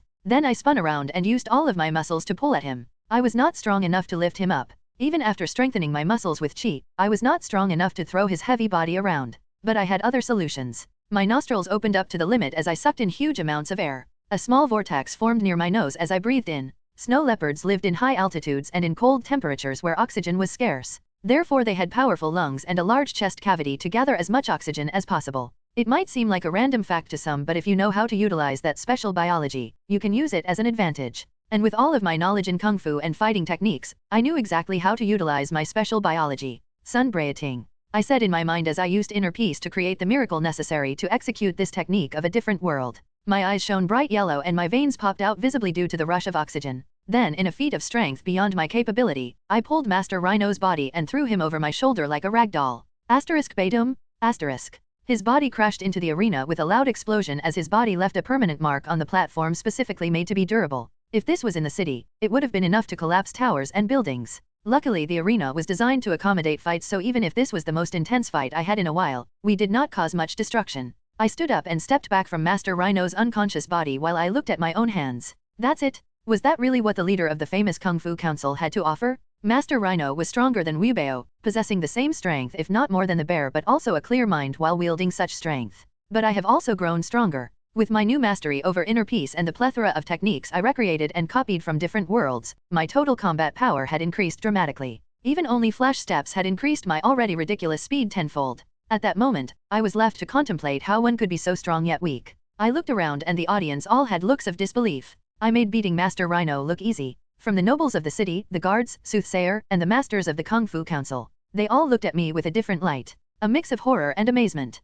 In their eyes, I saw fear. I couldn't help but start chuckling in the shocked silence. I did not know what I was feeling at the moment. Maybe I found it funny how I was this strong yet it wouldn't be enough for the future. I stopped chuckling and turned my attention to somewhere else. My eyes skipped past everything else as I focused on the figure perching on top of the wall far away. A white peacock in a hood. Shen. He was also looking at the fight. I noticed him while I was looking down from the top of the tower, but I did not know it was Shen. He immediately ran away when he realized that I noticed him. The duel has been concluded. The winner is Tai Lung. Master Elephant declared with a solemn face. Master Rhino's body twitched and he struggled to get up. His students soon gathered around him and tried to help him up. They glared at me as they helped their master. As if this was not a conceptual duel. I ignored them and instead made my way towards the wall where I saw Shen. But by the time I was there, he was already long gone. But I saw a single white feather on the ground. I took it and quickly put it in my pocket. Chapter 39, Lord Shen's POV. Third POV, Tai Lung. It was a name that was equally respected and feared throughout China 20 years ago. Especially if you were a kung fu practitioner, the name would strike both awe and horror in your heart. The first and the only person to master the 1,000 scrolls of kung fu written by Oogway, the greatest prodigy the world had ever seen and the best student of the legendary Master Shifu.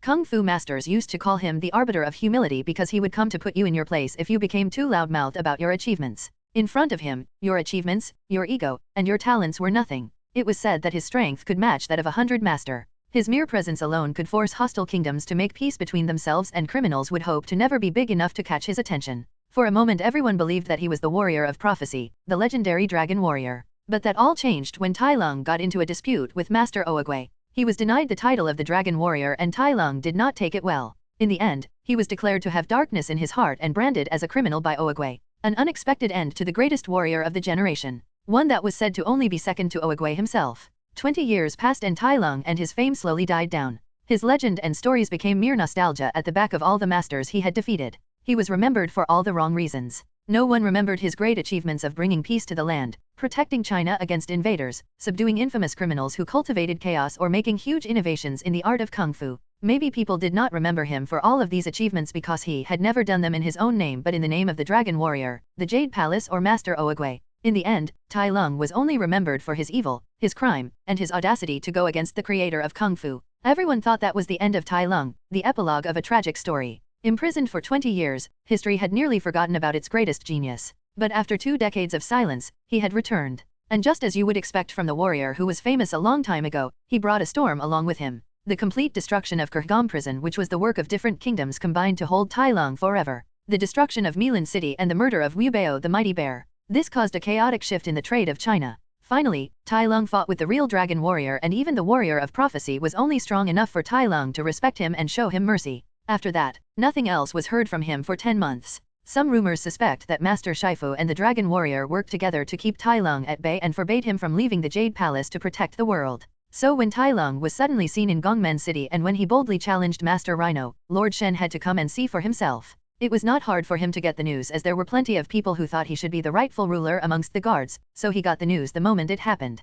Tai Lung was a variable he had not taken into account in his plan. He always thought that the imprisonment was the end of Tai Lung and that the warrior would never come back to disturb him. But now that that was proven otherwise, Lord Shen had to see it for himself and make a change in his plan. Lord Shen had known Tai Lung since he was a mere child. They used to visit Gongmen City frequently, and the Sacred Tower Arena was often used for duels between masters. Duels which included Tai Lung most of the time and with him winning always. There would be no one better than him who knows the danger and the power Tai Lung holds in his hands. It was what drove Lord Shen to develop destructive ways to use gunpowder instead of just using it for fireworks. He knew he would never be able to be as powerful as Tai Lung. Therefore, he created his cannons so that he would be able to match the power that Tai Lung holds. Or should we say to match the power of Kung Fu? Well, that was the same thing in Lord Shen's mind. Tai Lung was Kung Fu, the pinnacle of what the art had to offer. Lord Shen sneaked into the city and went to the ancestral palace of peacocks, his rightful home. He hid on top of the wall and observed the upcoming duel and how everything went. For all he knew, Tai Lung could go on a rampage as he did in Milan City.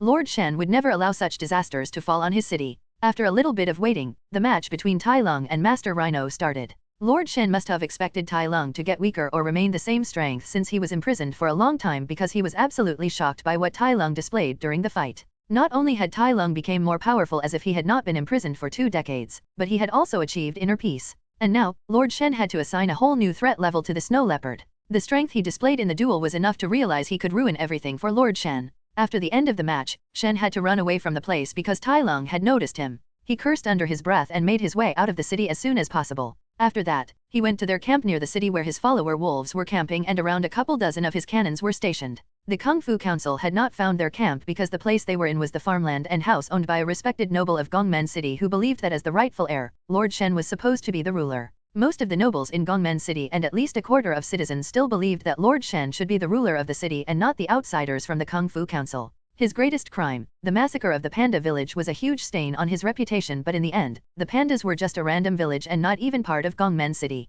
Therefore, many of the nobles' houses and the people could excuse it as the mistake of a young prince caused by the prophecy. Lord Shen went inside the camp and after taking his mind off by giving new orders to the wolves, he retreated to his cabin where he lay deep in thought. A new variable had appeared and Lord Shen needed to change his plans. Even Tai Lung would not stop him from taking back what is rightfully his. Maybe it was just his paranoia, but while he was planning on how to deal with Tai Lung, the words of Soothsayer came into his mind. A peacock is defeated by a warrior of black and white. Lord Shen gritted his beak and shook off the thought. It should not be the pandas that the prophecy mentioned, right? Not Tai Lung. Tai Lung was grey and black. But that thought affirmed the threat of Tai Lung in his mind, and he knew that for his plan to succeed and for his vision to become a reality, he needed to somehow deal with Tai Lung. A tall task. But one Shen must accomplish to bring back the glory of the peacock. Chapter 40, Plan Backfired? Tai Lung's POV. A true appreciation for life's richness begins at the table, where the love for food transcends mere sustenance. So as I savored the meaty goodness of the fish in front of me, I made sure I was appreciating life at its fullest. It might be because I was a cat, or it might be due to my love for meat in my past life, maybe even both, but my love for fish had transcended all realms. My love for fish was only next to my love for Kung Fu. Marvelous job, Chef Li. I said and put a spoonful of the fish soup in my mouth. I had different kinds of fish dishes on the table ranging from fried, curry and soup. Mr. Lee was the chef of the restaurant and an obese cheetah who looked exactly like Officer Clawhauser from Zootopia. He nodded at my words with a wry smile. That must have been at least the 7th time I had complimented him, and without regret too. His dish was the best, rivaling the likes of Mr. Pang. It was truly a wonder how he was not a popular chef in the city. This world truly did not know how to treat its talents and gems. It had already been 2 days since my duel with Master Rhino, and his defeat had also been spread amongst everyone in the city. Therefore I was not even wearing my cloak anymore and showed my face to the world. Other than the gaze filled with fear and the citizens always running away on sight, there was no problem for me showing my face. I was no longer an official criminal after all. But the fact that the restaurant was completely empty when it usually has at least 1 or 2 customers any time of the day would tell you how the people perceive me. Danger. I don't think with my history and strength, people were ever not going to see me as a threat. The fact that I won against Master Rhino was also not something that bode well with anyone. It's a clear show that Theo Pritker was helpless in front of me and would not be able to stop me if push comes to shove. This caused my past stories to be brought up again too. People were a bad judge. Although I wanted to say how much I didn't care about what the mass NPC thought or said about me, I couldn't. Because to some extent, I cared. If an immediate threat like Shen were to appear suddenly and attack the city, I would go out of my way to protect it. That shows at least to a certain level, I cared about the people and the innocents. So no matter how much I tried to deny it, I know some part of me cared about what they said and thought of me. I try to not let them get to my head though. The path you walk shall not lead to glory as you wish. Your quest for validation, a failure. History remembers a villain you never wished to be. Destiny is not kind to those who defy her. Fucking old goat's prophecy. I knew it was never a good idea to indulge in these things. I put a huge chunk of fish in my mouth and I grumbled in my seat. We'll see who is more stubborn, me or destiny. I knew I would find you here. I heard a voice from behind and the person quickly took a seat beside me on the counter. Master Gazelle, I said and acknowledged her presence. You don't have to be polite with me, Tai Lung. You can call me Gazelle, it's fine, she said alluringly. There was always a teasing nature in whatever she did, which I have come to learn was because of her kung fu. Although I said I have learned and mastered all forms of kung fu, there were certain skills I could not master due to my size, gender, or species. Long Mei Quan, the kung fu Gazelle had mastered, was one of them. So it would not be wrong to say that I respected her more than other ordinary masters due to her kung fu, which even I could not learn. So Gazelle, what brings you here? Last time I noticed you were not too fond of fish. I asked while eating my food. Nothing in particular, I just wanted to see you, she said, and I gave her a side eye. And ask if you were going to stay in the city tonight again? If so, I have much better hotels than the one you are staying,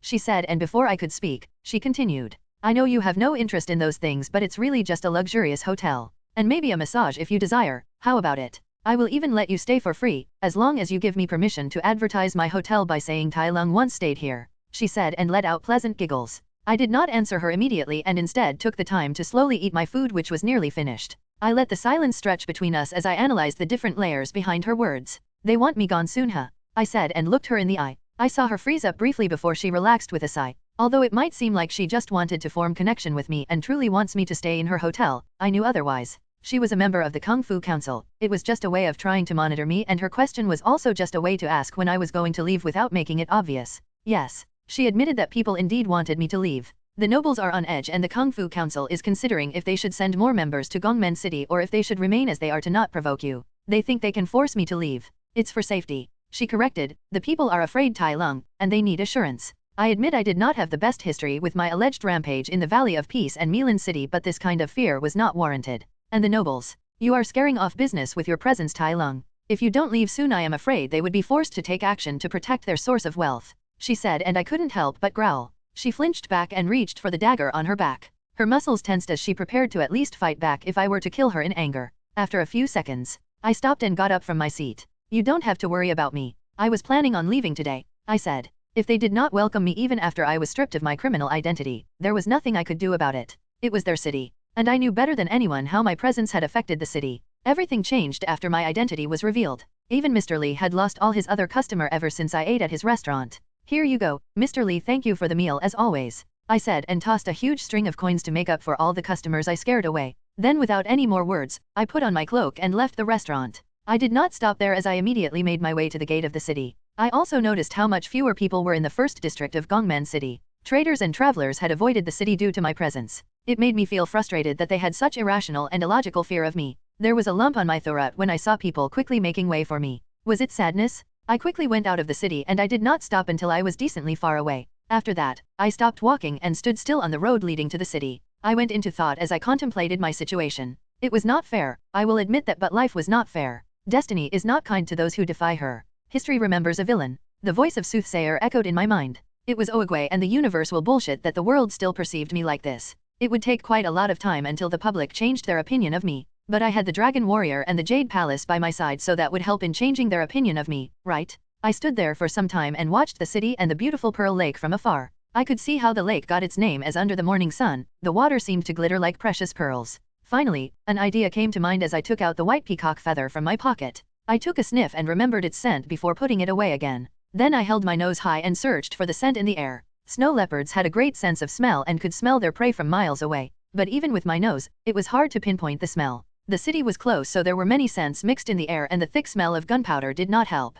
I entered inner peace and used my chi to fuel a miracle. My sense of smell heightened, and finally, I could tell where the smell was coming from. I could track it. I smiled when I realized that Shen was close by. People would stop seeing me like a villain after doing some good things and saving the world, right? I asked myself and started sprinting towards the source of the smell. Third POV. What do you mean he left the city? Lord Shen asked the messenger duck in surprise. It is true, Lord Shen. I saw him leaving Gongmen not too long ago, and I have come to tell about you instantly, just like you asked. The messenger said with a bow. Huh. Lord Shen scoffed in disbelief. He was the one who had been spreading bad rumors about Tai Lung and initiating chaos and fear amongst the citizens. With more than half the nobles and many citizens by his side, it was not a hard thing to achieve. He also stationed his wolves on the road to Gongmen City and spread the rumors of Tai Lung, the person deemed evil by Oogway himself, so that they would avoid the city. Lord Shen even ordered his soldiers to rob them if they didn't listen. He could always use more money and metal after all. He was doing all of this in hopes that the Kung Fu Council will take action against Tai Lung. It would be best for him if two of his enemies fight each other, right?